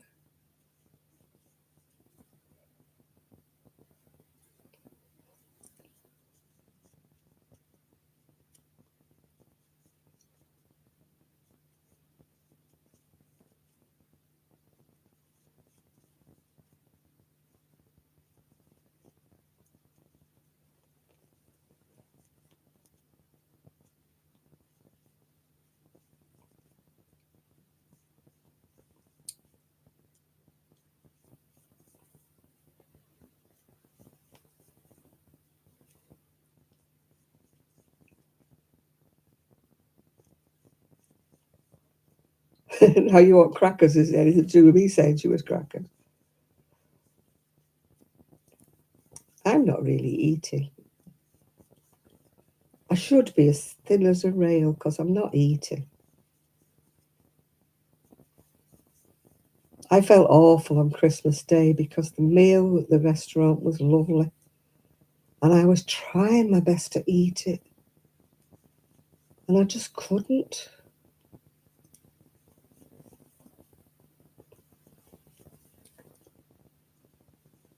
Today I've had, apart from these chocolates I've just eaten now, today I've had a little scone toasted, scone, whatever you want to call it, and I had a plate with some shepherd's pie on it, which I didn't eat all of it, and that's it. That's what I've eaten today, all day.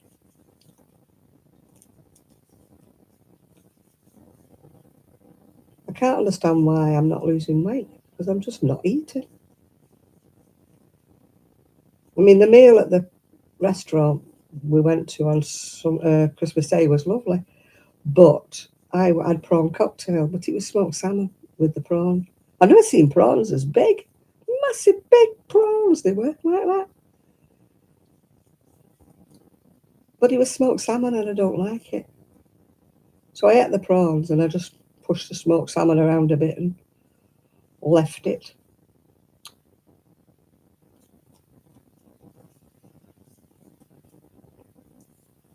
And then I had turkey, so it was like turkey and stuffing and a massive, massive Yorkshire pudding. It was about the size of a saucer. Much, much too big. I couldn't eat it. Couldn't eat. I had to leave some of the turkey. I just couldn't eat it.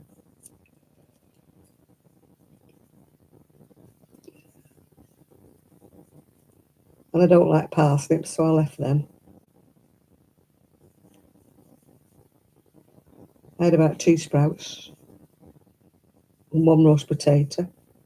It was a shame, I felt embarrassed because They were paying for it, and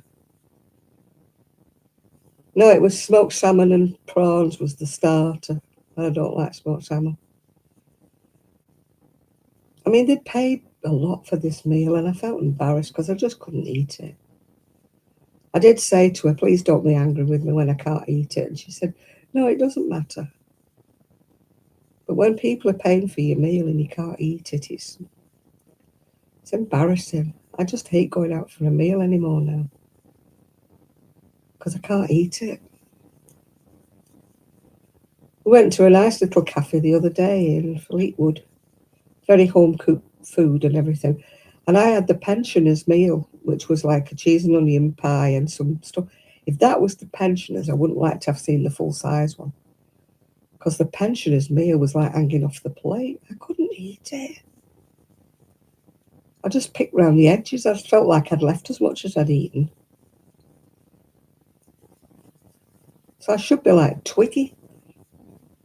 But yeah, I'm not losing anything. My son said to me, you know, you should be losing loads of weight, you, because you're not eating. And I went, I just can't eat it. I think it's something to do with my itis hernia. I eat some mouthfuls and it just gets stuck halfway down and it won't go any further.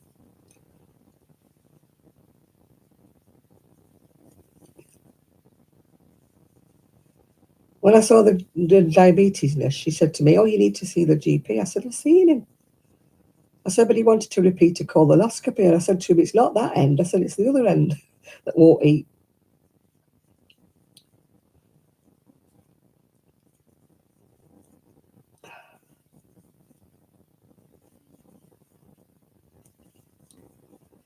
I'll have another go at the doctor after Christmas and tell him I just can't eat.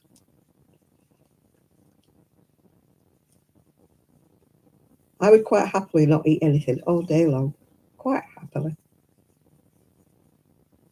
I have to make myself have something to eat.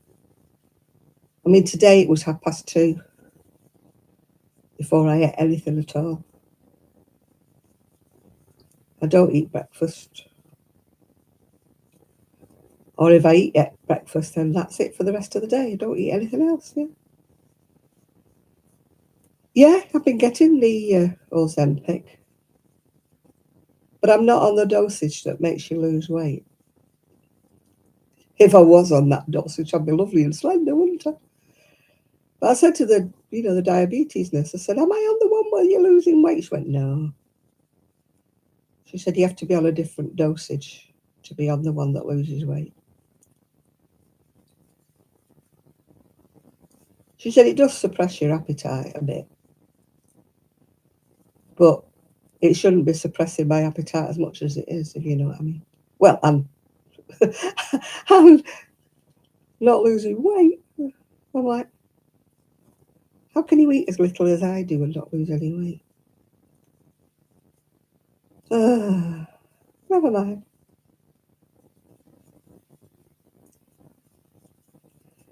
I had about half of a plate of shepherd's pie and my stomach feels like I've eaten Christmas dinner twice over. It's just absolutely full and bloated. My son swears blind it's the injections, but I say it's never been this bad. I've had injections now for about 3 years now. I should be skinny if it was working like it was with Oprah Winfrey. But apparently the dosage I'm on is not weight loss. It's just blood sugar regulation dose.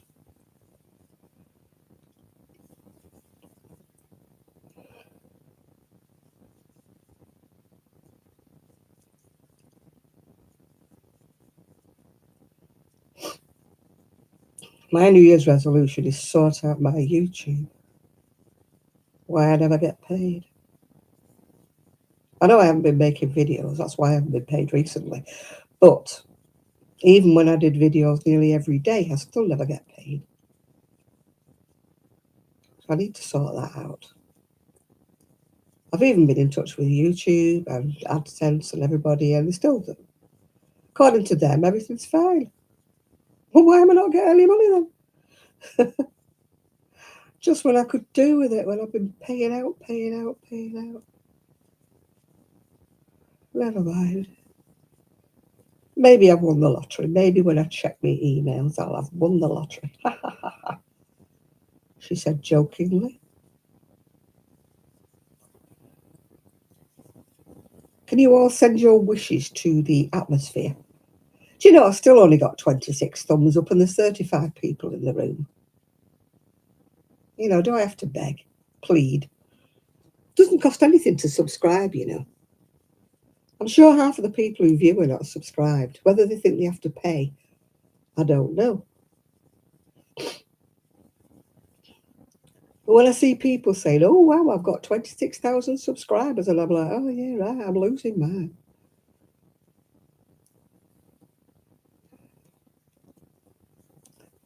They work out how you get paid by how many people give you thumbs up on your videos. When I do make them, I mean, I'm not making them at the minute, but. And how many people put comments. So I get the views, but I don't get the thumbs up and I don't get the comments. And just saying hi doesn't make any difference. They want a proper comment, you know, because that helps to raise your profile and that helps them to show you to other people. You don't get shown to or recommended to other people if nobody comments and nobody puts thumbs ups. So you're just invisible. That's why people say, you know, thumbs up, subscribe, and tell all your friends. That's why they do it. Because, you know, there's no body that goes around saying, oh, look at this video, I'll recommend it to all my friends. So unless anybody does it, then you don't raise your profile at all. I mean, I've been on here now for about 13 years and my profile has never raised one iota at all. You know, you begin to think, what's the point, you know? I'm sure people think I earn loads of money and I don't. You see people buying this, that, and the other, saying, oh, I've got £700 this month. I get £700 in a year.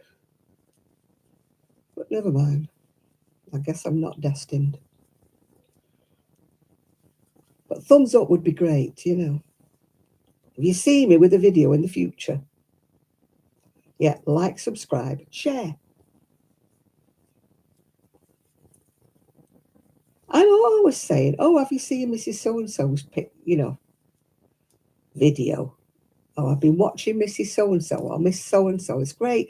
Nobody ever does that with me.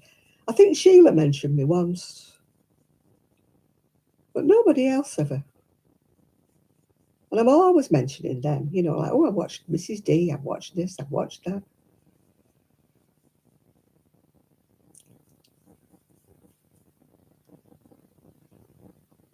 Yeah. I think if you cause rants and you cause trouble, you get more subscribers. Or, of course, you know, there's always the one if you give away things, you get loads of pseudo subscribers that just come on just to think they're going to get a free something or other. I mean, I did it in the past. I did a giveaway. Oh, you get loads of people subscribing to you. And yet when the giveaway's over, they've all gone. They just go. They must go around the internet saying, oh, look, there's a giveaway here. Let's subscribe. And then as soon as they don't win anything, off they go, yeah.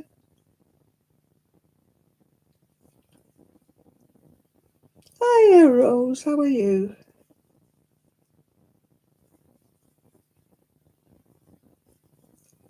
Can I just say something, Rose? I would have liked your videos from Hong Kong if they'd have had English subtitles or English. I just didn't understand them because you were talking either mostly in Filipino.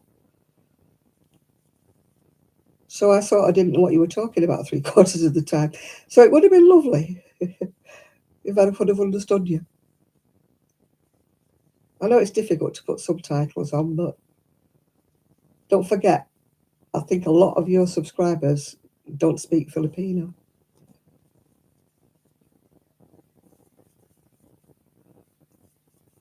So it was nice looking at part of Hong Kong, although I didn't know what you were doing.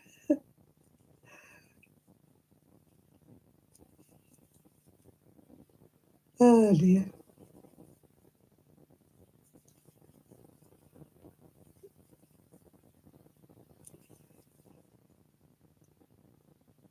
No, you didn't. And you were speaking in Filipino most of the time. So people like me were like, what's going on?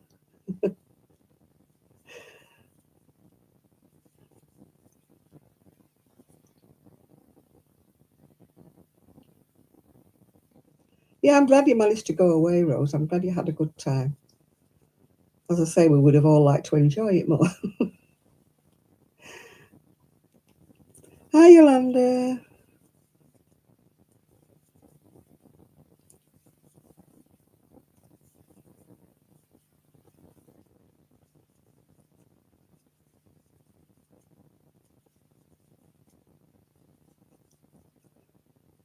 Have you ever read some of the subtitles, though, that YouTube puts on?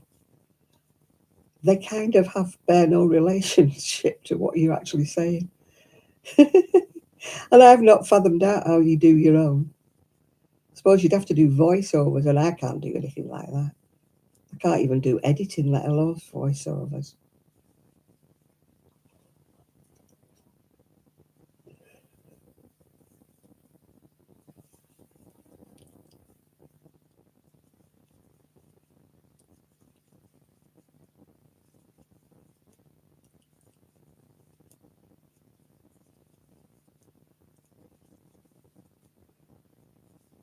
Must be good to be able to edit. I can't do things like that.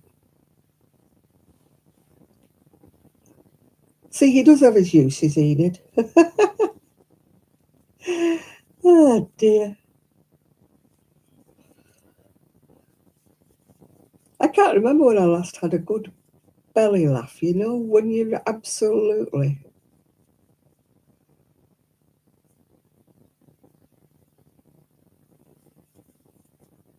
when you absolutely have a really good, when you can't stop laughing till you cry. I can't remember when I last did that.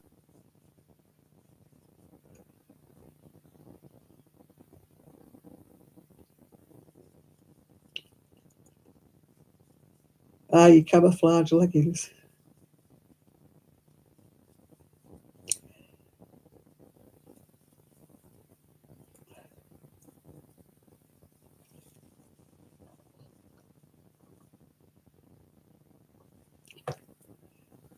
Oh, dearie me.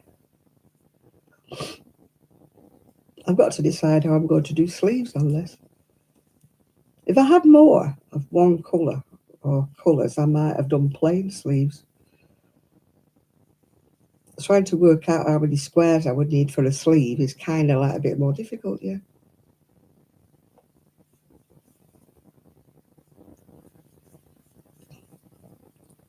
Oh, you must have gone walking in Blackpool then.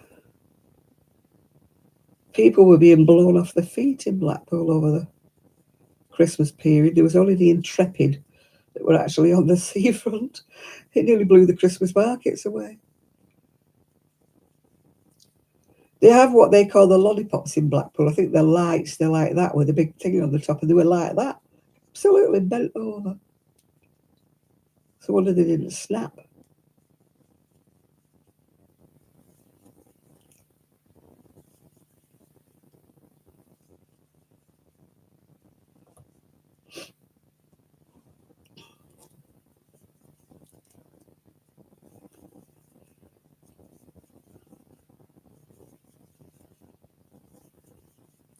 Well, at least if I do nothing else, I'll have done the bands. I don't know. I really don't know what to do for the sleeves. The trouble with doing squares for sleeves is there's kind of like no shaping. They'd have to be as wide at the bottom as they were at the top, which isn't a sleeve shape, is it? Or you'd have to do like the squares like that and put like gussets either side, wouldn't you? If you know what I mean. To make them into a sleeve shape. I really don't know what to do. I didn't think this through properly, did I? When I started making squares for a jumper. Right, bye, Rose. I have been watching your videos.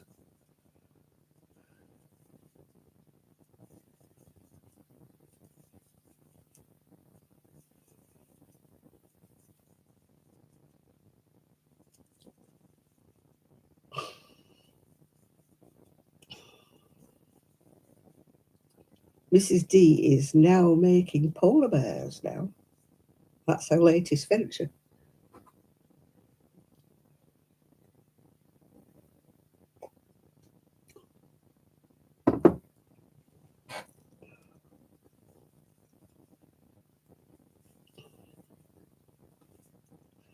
I like the little mice and that Jeanette's been making from Crafty Clegs.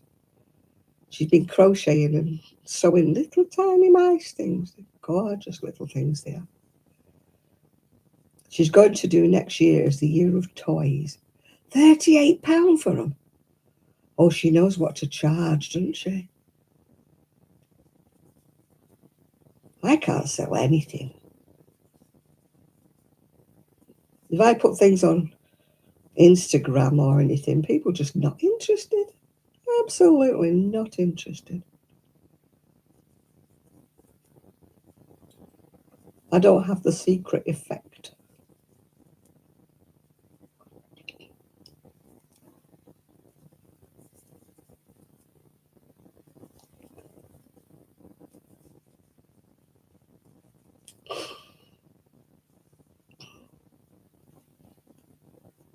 I must admit, I didn't like the last patchwork bag she did. I've always liked her other bags, but not the last ones with the patches on them. I don't know how much she sold them for, but I didn't like them.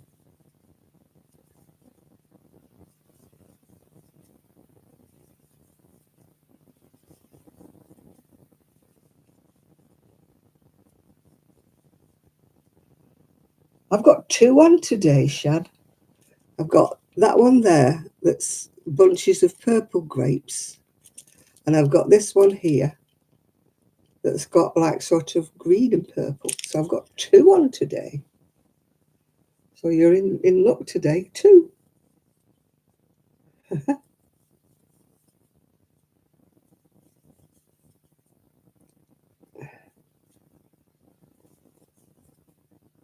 Yeah, well, my jumper was rather plain, so I decided to jazz it up by wearing two.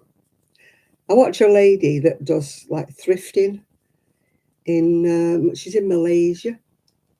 She gets these wonderful outfits for about £2 and £3, and she wears loads and loads of jewellery and earrings and everything. You'd love her. She's called the Crafty Nana, and she picks up these gorgeous clothes for like £2, and I'm like, huh, try looking in the charity shops around here. A, I don't find anything my size, and B, everything's about £15. And they didn't cost that when they were new, you know. They seem to think people who shop in our charity shops are rich. Well, I used to watch another lady who does the charity shops, but oh my goodness me. She used to go for all these designer things, you know. I mean, they probably are a fraction of the price, but if you're not a person who can afford to buy a designer outfit in the first place, it wouldn't seem like a bargain at £30 and £40 in a charity shop. You know, if you're a person who pays £30 and £40 for something full price and new, I'm not into designer outfits anyway. I'm not that way inclined.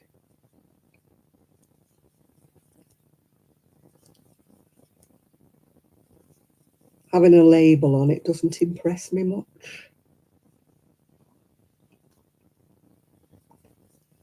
You know, you get somebody who always, oh, I wouldn't buy this. Oh, I wouldn't buy that. It's got to be this brand, that brand. Nah.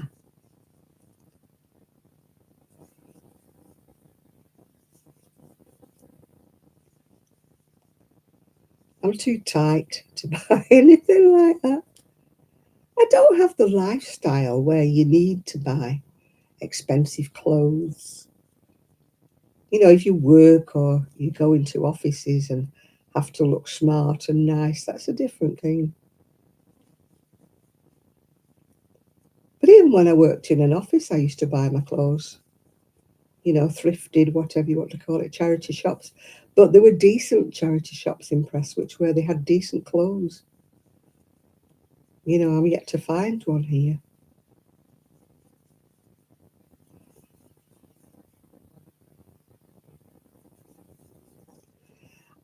I like a good quality, but I won't pay hand-dyed stuff. I always buy one skein when I go to one of these wool festivals, wool shows. I always treat myself to one skein, but I would never make myself, never pay that kind of money to make a sweater.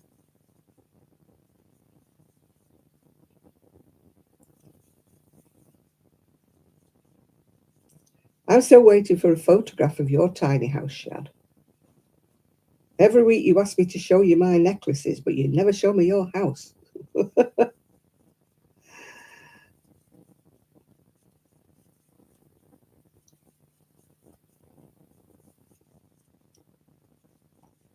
I would say that I normally put my email address, but I can't put the at sign because I can't find it on my new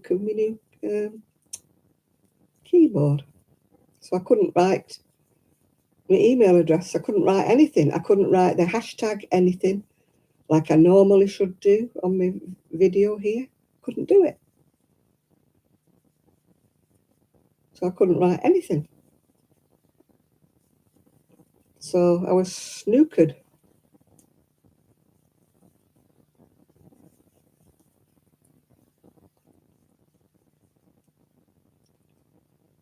Oh, God. I don't know whether you would use email or not, Shad. You live in the boondocks, don't you? I'm not using anything. Well, I'm just looking that my computer's stopping on. My other computer's gone to my step granddaughter's husband to see if at least he could find the patterns and that are on it and rescue them. If he could get them off and put them on a hard drive. I mean, I think the computer's kaputted, but I've got like patterns stored on it and photographs stored on it. That if he could, you know, get them off again for me, it would be grateful. But I don't know whether he can or he can't. I was going to take them off, but it just kaputted completely and I couldn't get them off at all. It just died, as you know. The last time I tried, it stayed on for a minute and that was it. End of story. So I just couldn't use it for the last 2 weeks. The first week I wasn't on, I was ill. I really was ill. You wouldn't have been able to understand me. I sounded like Barry White. And I felt absolutely rubbish. I just couldn't have done it if you'd have paid me. But then after that, the computer wouldn't stay on. So that was the end of that. So I just lost my temper with it and didn't bother with it at all. I couldn't even sign on. I couldn't even read my emails. Couldn't do anything. So I had to get another one just at the wrong time of year when you're short of money and it's Christmas and everything. And I had to buy a new CPAP mask. I actually need a new camera, but that'll have to wait. And then I had to buy a new computer. Things always happen, don't they? In threes.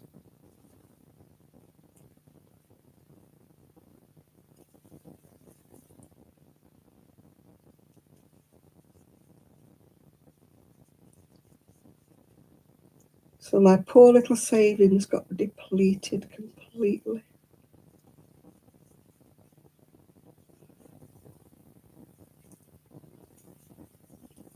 I'm not one of these who begs, you know.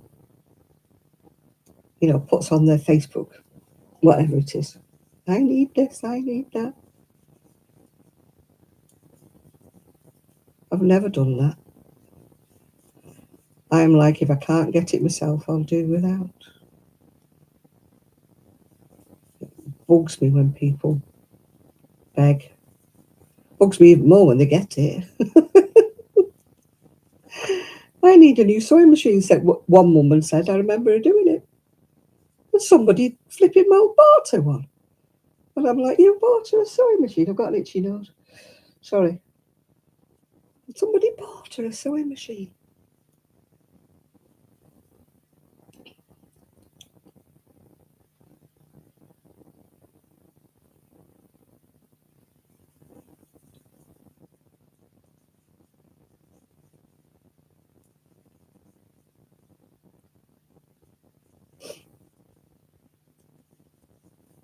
I was talking with Linda today. We were talking about post office boxes. Like you don't want to put your address on here. I've got an itchy nose. I'm sorry.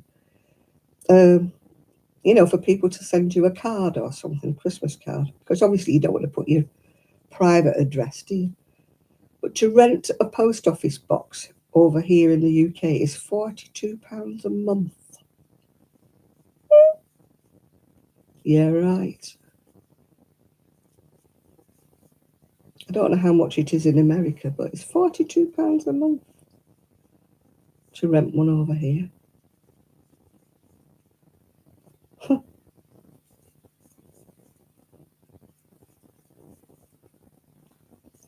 So I won't be having one of those.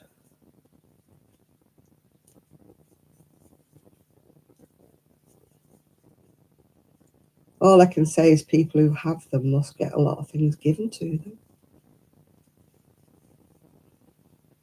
to make it worth the while paying £42 a month.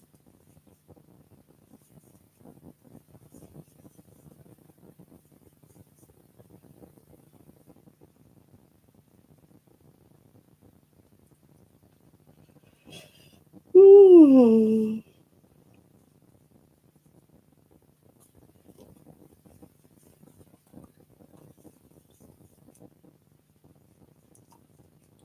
One of the ladies who does videos about Cleveland and Fleetwood, she uses a shop. Oh God, my nose is itching.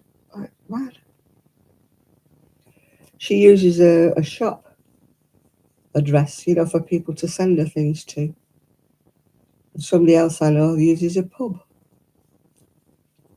I don't know anybody that well that I could use that.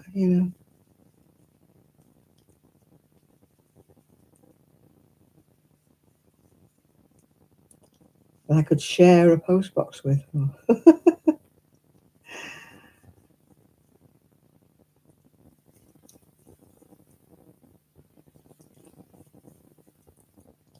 I might get some cards.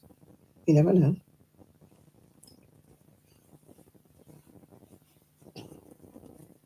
Gosh, what was that flashing about? Me waving me crochet in the air. Leap up and down and wave you, yeah, in the air. That was a pop song. And the bit I'm going was the rude bit. Leap up and down and wave you in the air. It was a great hit in the clubs at the time,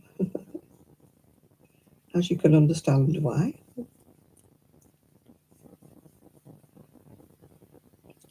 They'll tell you when for me injection in my hand, only to be told, no, it's not an appointment for that. It's your diabetes nurse. You're not getting an injection in your hand until February.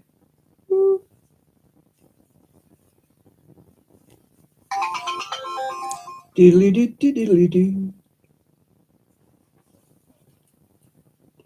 Oh, who's sending me a message?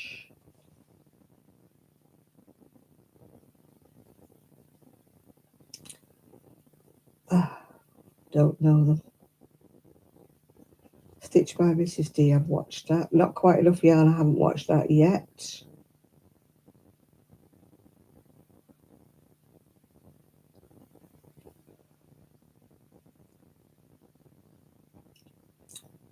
I shall watch not quite enough yarn before I go to bed, I think.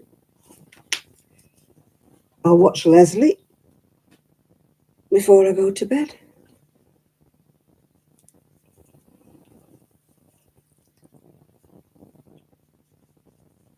I got some nice mince pies. They were luxury mince pies and they were really deeply filled. They were really nice. They weren't like Mr. Kipling's.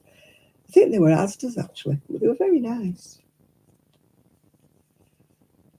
I got a crochet book as well, a magazine, but there was nothing in it as usual.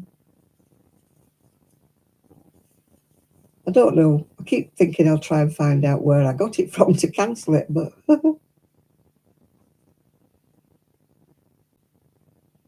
Ditalini. I thought you were going to say digitalis, then I thought you were putting poison in it.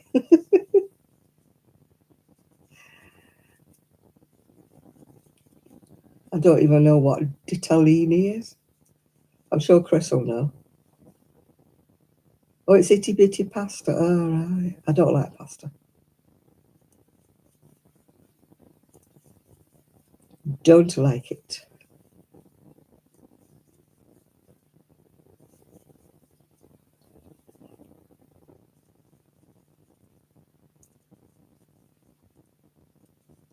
Don't like pasta, don't like pizza, unless it's in an Italian restaurant. That's the only time I like pasta. Pizza.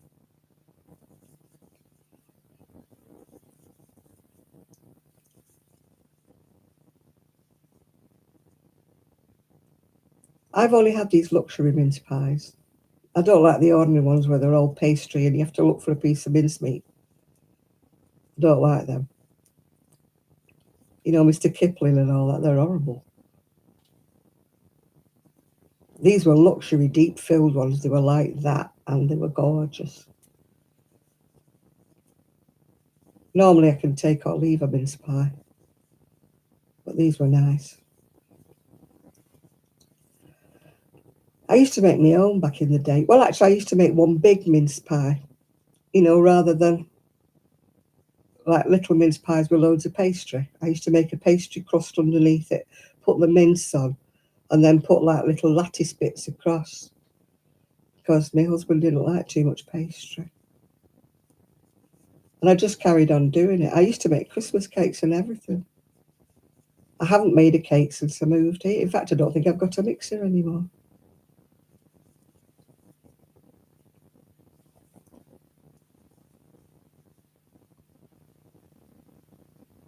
Oh, right. I don't like pasta anyway, Chris. I'm not a lover at all. I used to make tuna pasta bake, and I used to use those little curly pastas about that big. That was the only one I used to eat, the only pasta I used to eat. It was tuna, this pasta, and I used to have loads and loads of cheese on top. I used to put crisps or chips, as you would call them, sprinkled over the top, put them in the oven till they went all crispy. I used to love that. That's the only time I ever ate pasta.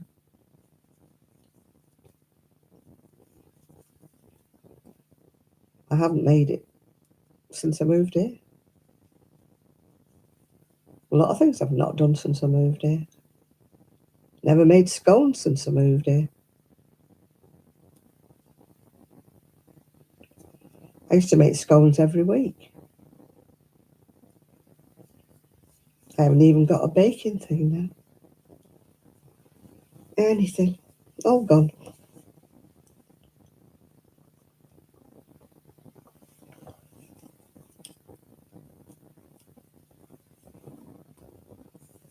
Maybe one day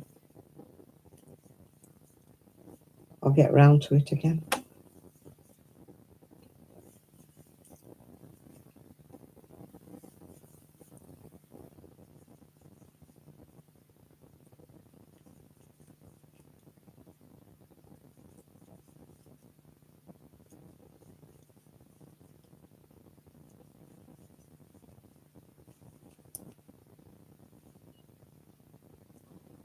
I miss those You know, salad bars they used to have, they stopped them with COVID because people breathing on them. Where you used to be able to go and put what you wanted in a plastic box. You used to be able to put the kind of salad bits that you liked.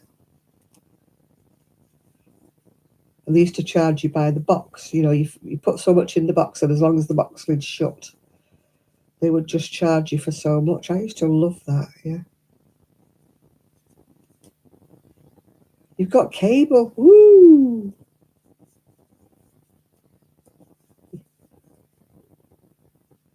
Oh my God, they were awful, weren't they, crafting it so?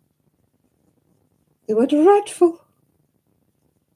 No matter how many people complained, she still said she wasn't going to do them. They were absolutely dire. I had to skip over the first part of the video. I couldn't bear to watch them.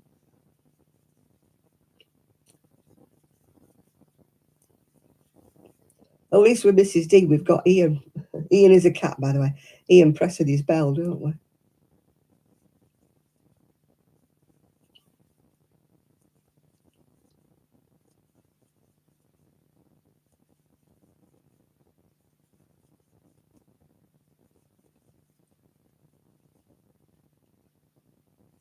I like Ian pressing his little bell. Ding! She's got him well trained. He gets a treat, though, doesn't he? He gets a dreamy when he presses the bell.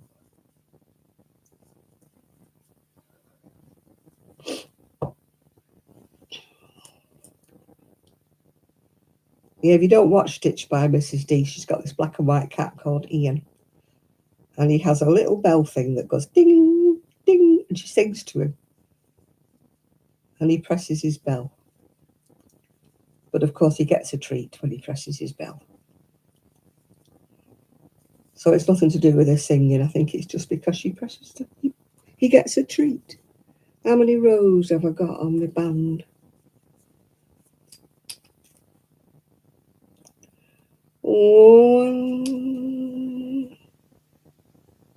One, two, three, four, five. I think there's 6 rows.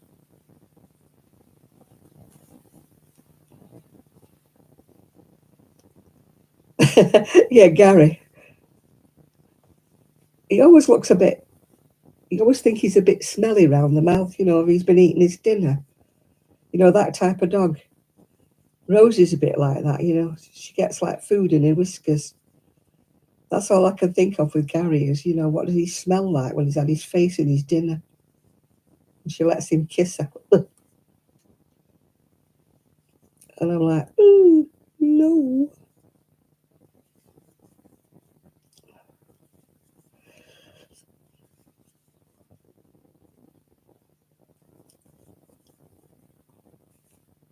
Yeah, we're always having to wash our Rosie's whiskers.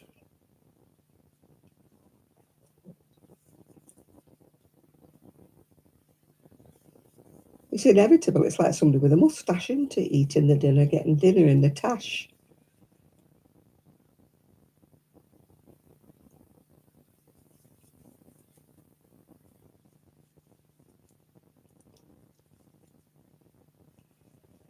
Oh, do you know, I didn't get up till about 12:30 and I'm already tired already.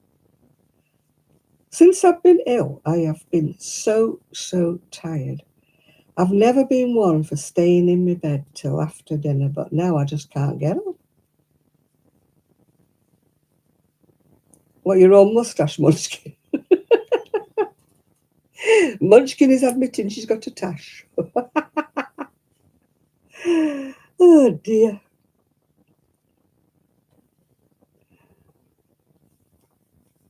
I was always used to, my ex-husband always had a tash. I used to call it his porn star tash. I didn't like it. He hasn't got it now. So he always, oh, yeah. Let's not go there. I would always just say to him, go and wash your go and wash your tash. Don't come near me. Don't kiss me when you've got food in your beard and your tash. I mean, I do like a beard, but I always think they're very unhygienic unless they keep them clean.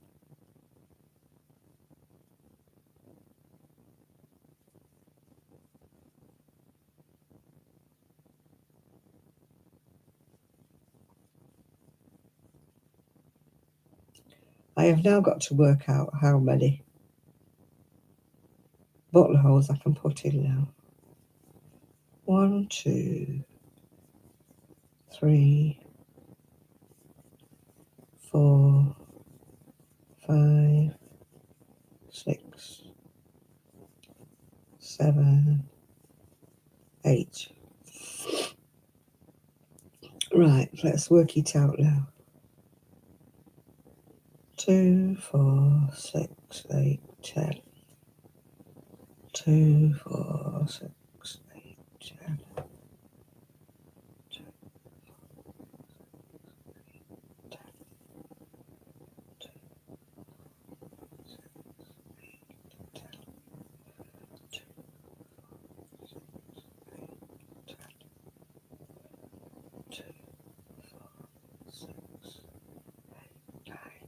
Yeah, I think I can do 10. Just do 9 at the bottom one.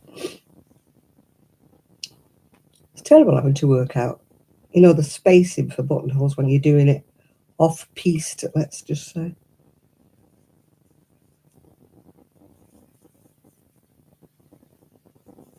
Mind you, when I have a pattern, you can't always follow it, can you? Because you don't always do the same number of inches, like up to the armholes or something. You always have to do counting, don't you, to get your stitches right.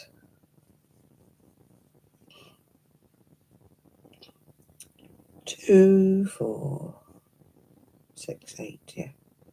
2, 4.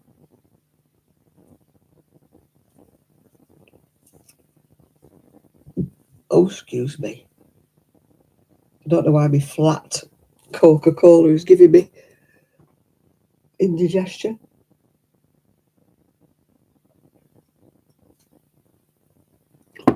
They say it's better for you drinking anything, carbonated flat. It's better for you. It's not taste the same though, does it? 4,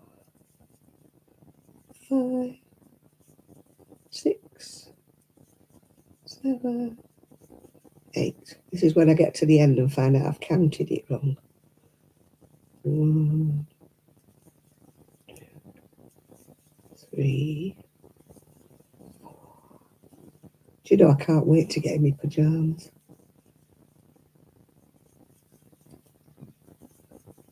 Actually, you're lucky I'm not in them now. I didn't feel like getting dressed. I didn't get dressed till about 4 o'clock. Then I'm thinking, oh, Janet, you've got to do something. You can't do a live in your pyjamas.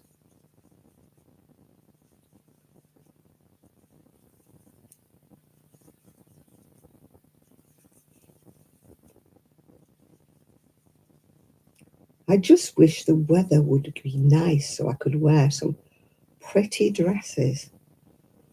Instead of being all bundled up in your winter woolies.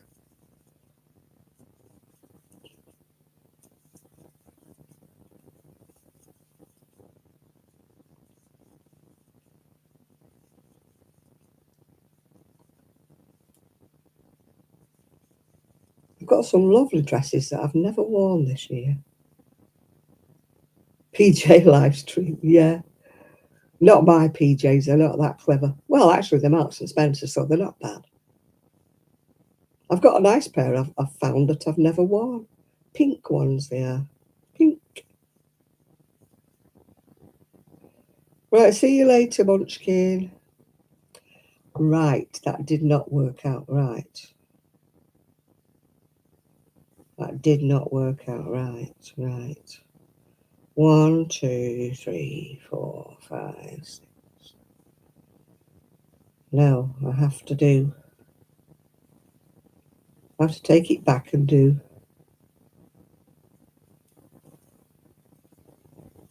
another one in between. It did not work out. I have to do 9 in between.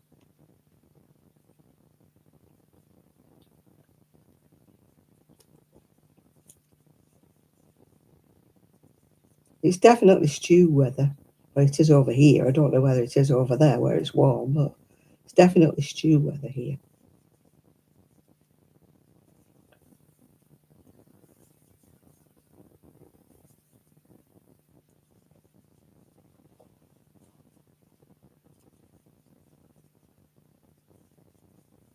Although I'm very picky with my stews lately. I just want meat, potatoes, and carrots that are cooked through. An onion. I don't want anything else.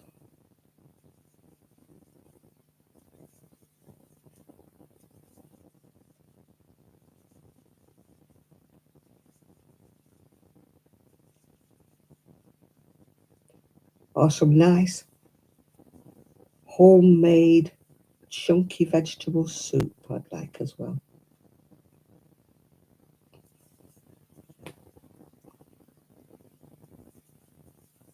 '61, that's what we get in summer, that shad. We think it's a heat wave. It's 5 degrees here today, whatever that is. I don't understand Fahrenheit.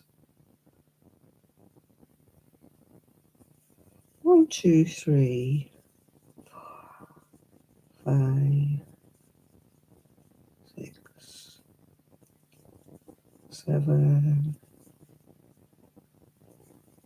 8, 9. Let's see if it does it right this time.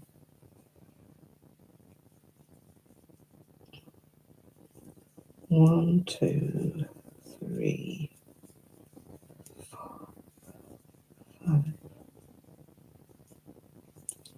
6, 7. If it doesn't work out this time, I don't know what I'm going to do. I hate having to space buttonholes out and not doing them right. 2,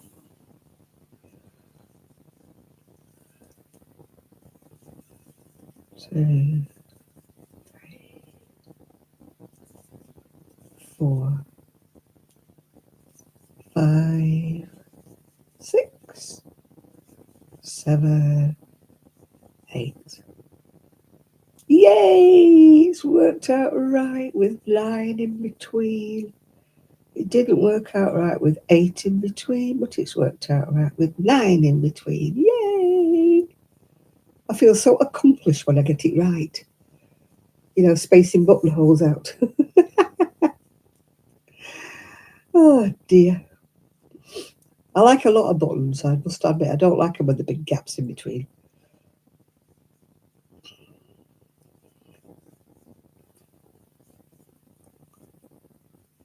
I'm never going to wear this cardigan. You do realise that, don't you?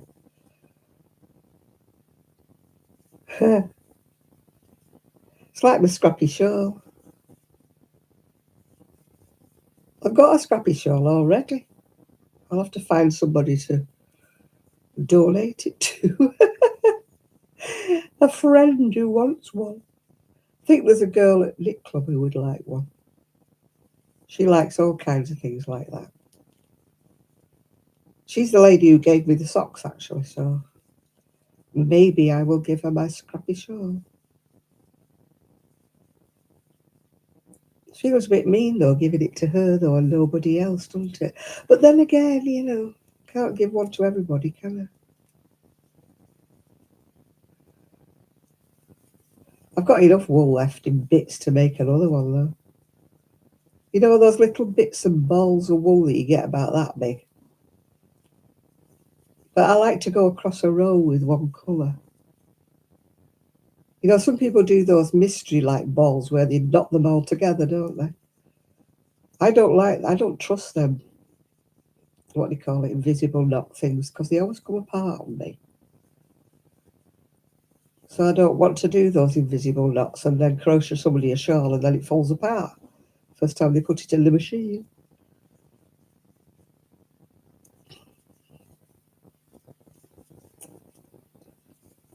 I've got to repair my mum's granny square blanket because she did those, what do you call it? Those circles, you know, where you start off with a circle in the middle. What do they call them? Magic ring things. And the whole blanket is starting to come apart with this magic rings all coming apart. I wonder what it was at first, and then I realised what she'd done. Instead of doing like 3 chain and joining it together like I do, I don't mind if there's a tiny hole in the middle. She'd done these magic rings, and Yeah, they'd all come up. They're all coming apart over the years, Chris, with being washed. And the trouble is, it's so old. Like the colours she'd used. I'm trying my best to try and find something that I can repair it with that doesn't look too awful, because the colours that she used are like 1960s colours or something, you know. Some of them are almost fluorescent. And Magic Circle, I don't trust it anymore. I don't trust Magic Circle, and I don't trust those, and I certainly don't trust a Russian join where you wet it and go. Only works with pure wool. That does not work with anything, not even superwash. Superwash yarn has a coating on it that repels knots. If you don't know that, I got told that by a yarn manufacturer. They put a superwash coating on it, so when you tie a knot, it just unravels itself. Because that's what it is. It's the coating. If it's pure wool and it's not superwash, you're all right. You can do that. But can you imagine making a pair of socks from doing that, and then your sock goes in a big hole? Oh dear.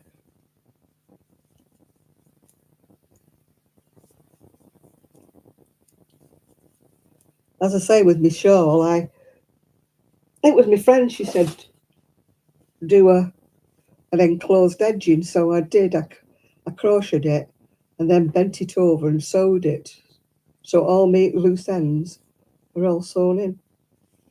So that's the shawl I made with all my odds and sods. I put a fancy edging on the bottom.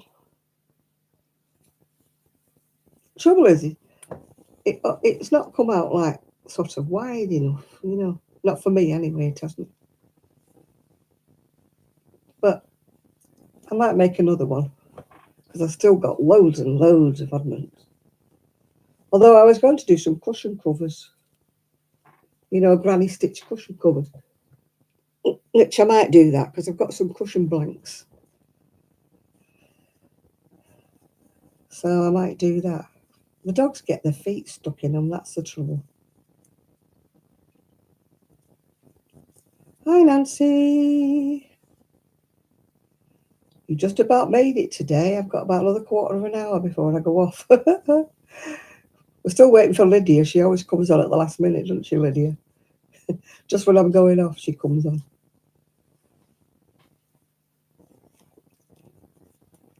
Yeah, I've done well. I've got 2 more rows to do on me bands, and then at least I'll have done all the bands while I've been talking to you tonight. I've still got to think about sleeves. How I'm going to. No, Jane's not been on, has she? No, I don't think she has. I don't know whether. I think Nathan came on right at the beginning, but then he disappeared. And as I say, I've sent about 3 messages to Trevor, wishing him happy Christmas and everything, and got nothing. So I'm hoping he's okay.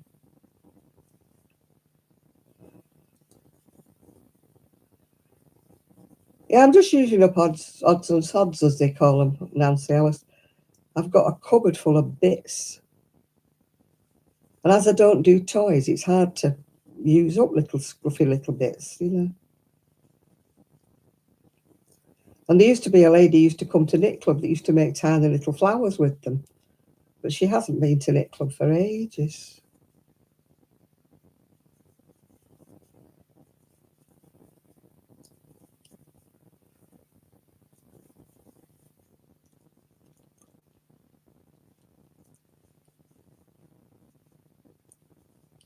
I mean, I made a granny stitch cardigan, if you remember. I held a navy blue strand along with all the other colours. I was wearing that the other day.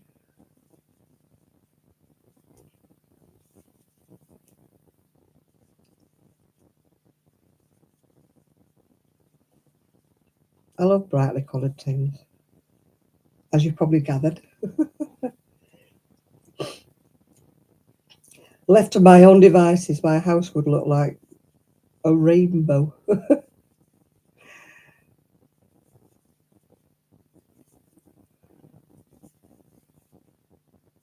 That's why I want to do some bright cushion covers. Every time you look for them online, they're always, oh, because everybody's into beige and grey, aren't they? And so dreary.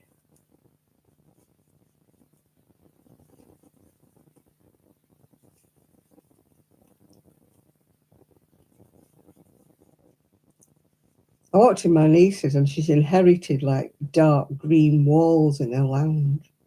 It looks great. I said to her, I said, that's great. She goes, I didn't choose it. She said, I'm going to change it. I said, well, I love it. Dark green walls with white paintwork. It looks great.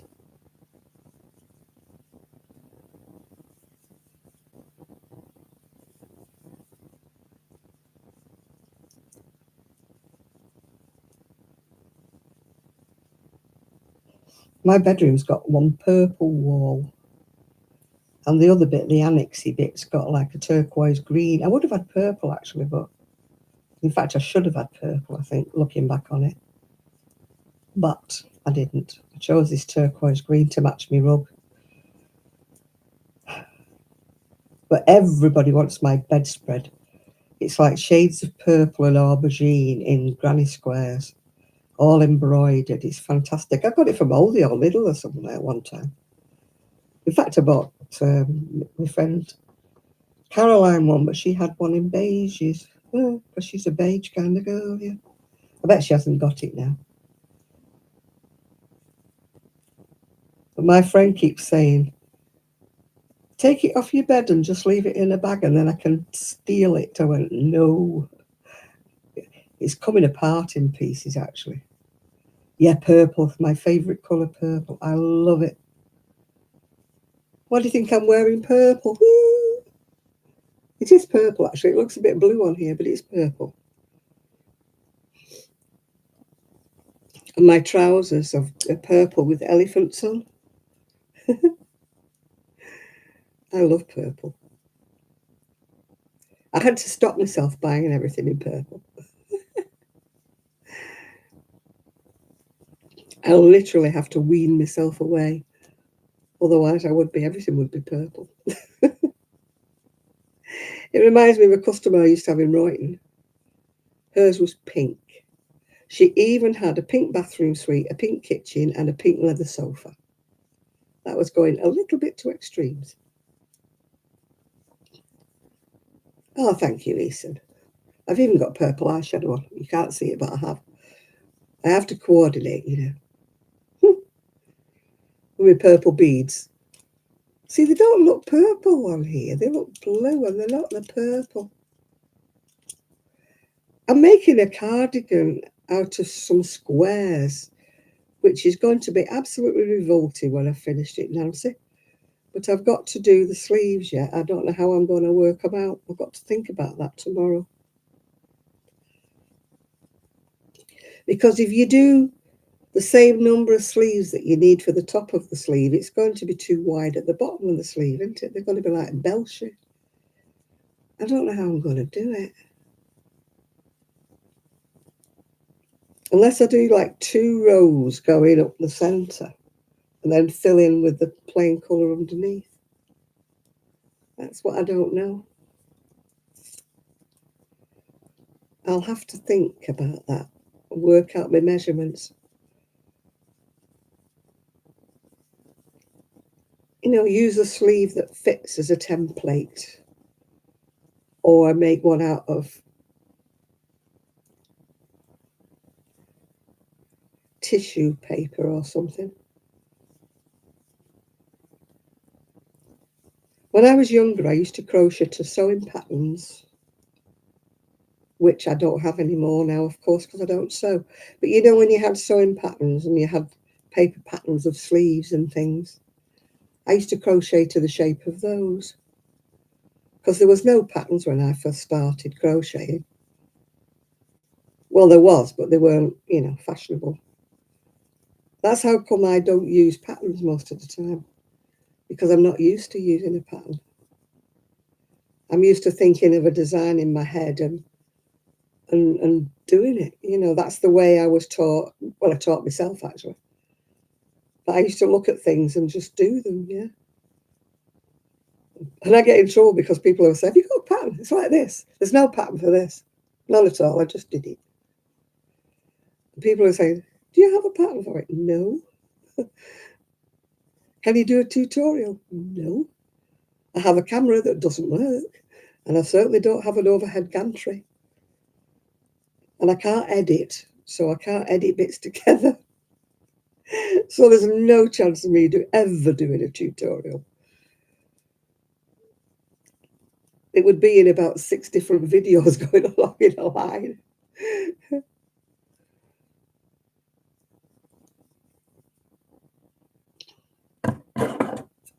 And I can't write a pattern out.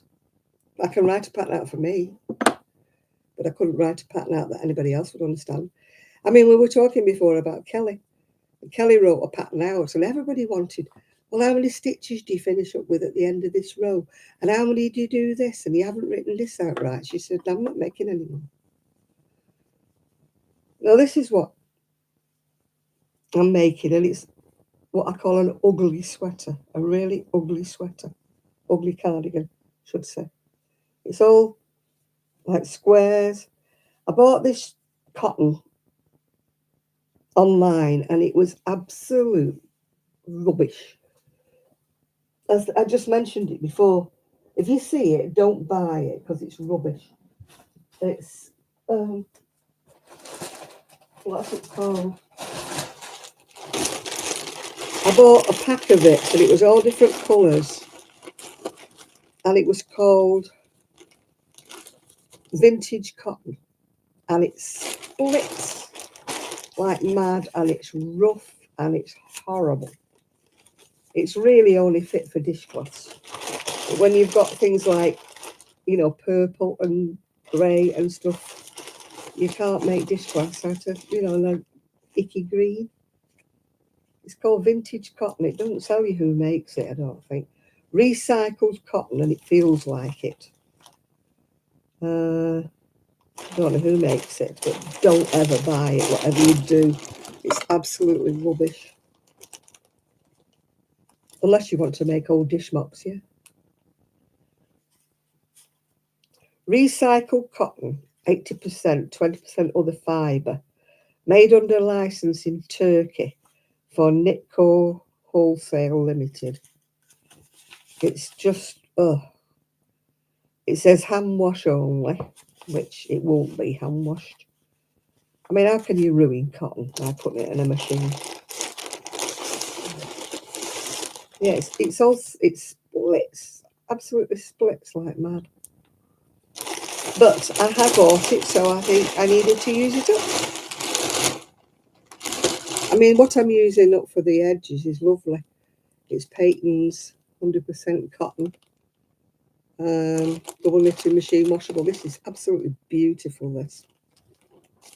I don't know whether they still make it, but it's beautiful. It's not like this other rubbish that I've tried to crochet the sleeves with. God, I can't see through them. They're so fogged up. Janet, they won't clean it. I did have some. I had some grey as well. This isn't quite as bad. This is called Oxford Eco Cotton. It's pretty much rubbishy as well, but it's not as rubbishy as that other. But when you get to something like this, which is an absolute joy to crochet with, I mean, it's probably very expensive. Peyton's 100% cotton. It's gorgeous stuff.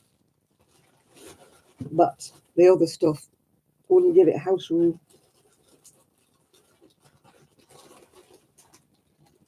That's why I don't know whether it'll ever get finished. I don't know how I'm going to work the sleeves out. Right, that's 2. Now you see 2 squares like that would be all right at the bottom. But of course they wouldn't be big enough at the top of my sleeve. So I don't know what I would do. No, they're not big enough for the top of the sleeve. But 2 is big enough for the bottom of the sleeve. I don't know. I don't know. Unless I make the squares for the sleeves wider and shorter. In other words, there wouldn't be a square, there'd be a weird rectangle. Because 4 like that is actually too long for a sleeve, for me anyway. Yeah, they're going to have to be not squares, they're going to have to be a fully shape. But we shall see what we shall see. That lemon was nice because that wasn't it. That was some lemon I had left over. And the lilac was something I had left over from something else. They were nice. They weren't rubbishy. Right, the rest. And to tell you what I did not realise when I put it together is I've got 2 purple together, 2 lilac together at the front, and 2 red together at the front. Still, never mind. Never mind. What can we do? I need some buttons. 1, 2, 3, 4, 5, 6. I need 7 beige buttons.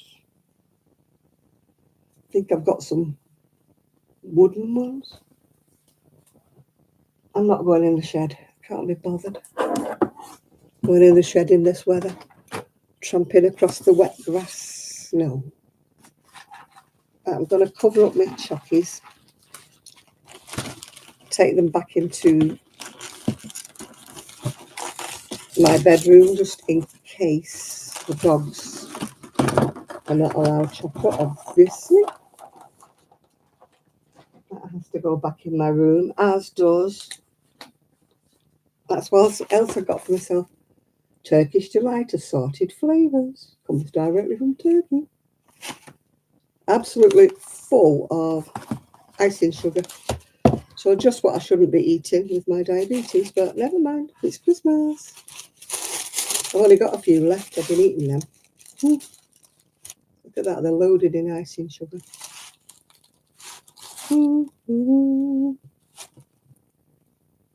I'll have another one. Take the icing sugar off them, and it's just like eating a jelly cube.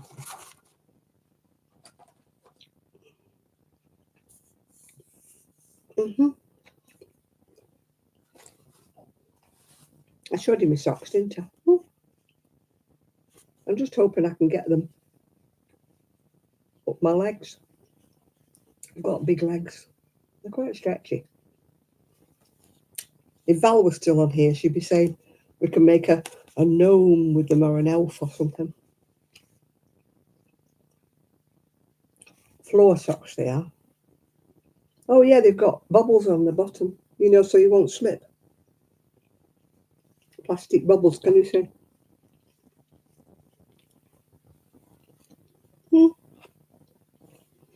Not that we have any wooden floors here, but if we did.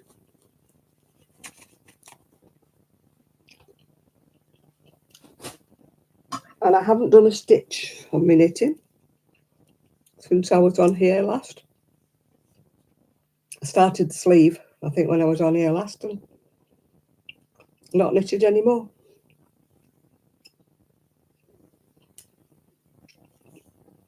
I've got that to finish. As I say, I've been finishing things off. That's why I wanted to finish this thing off in squares.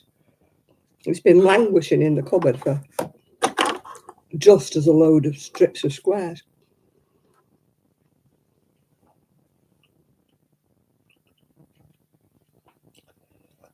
Yeah, I think I'll crochet the sleeves slightly wider, the square.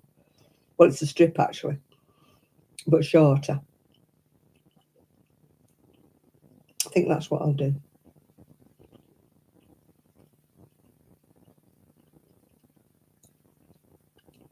And it is now past midnight. And Lydia didn't come on. She usually comes on just as I'm going off, doesn't she? Well, next week we'll be well into the new year, won't we? It'll be the 4th. Yeah, it'll be the 4th, because I'm not coming on New Year's Eve. There were nobody here anyway. Everybody else will have gone out.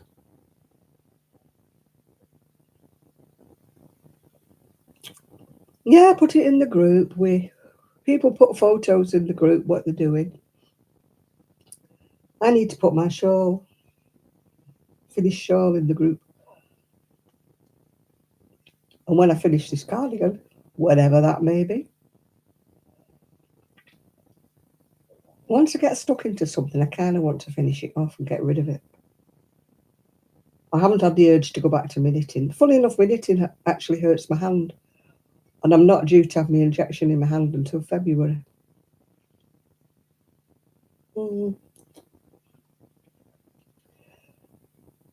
Yeah. Do you know, I've been so naughty over the last few months with chocolate and sweeties and stuff like that.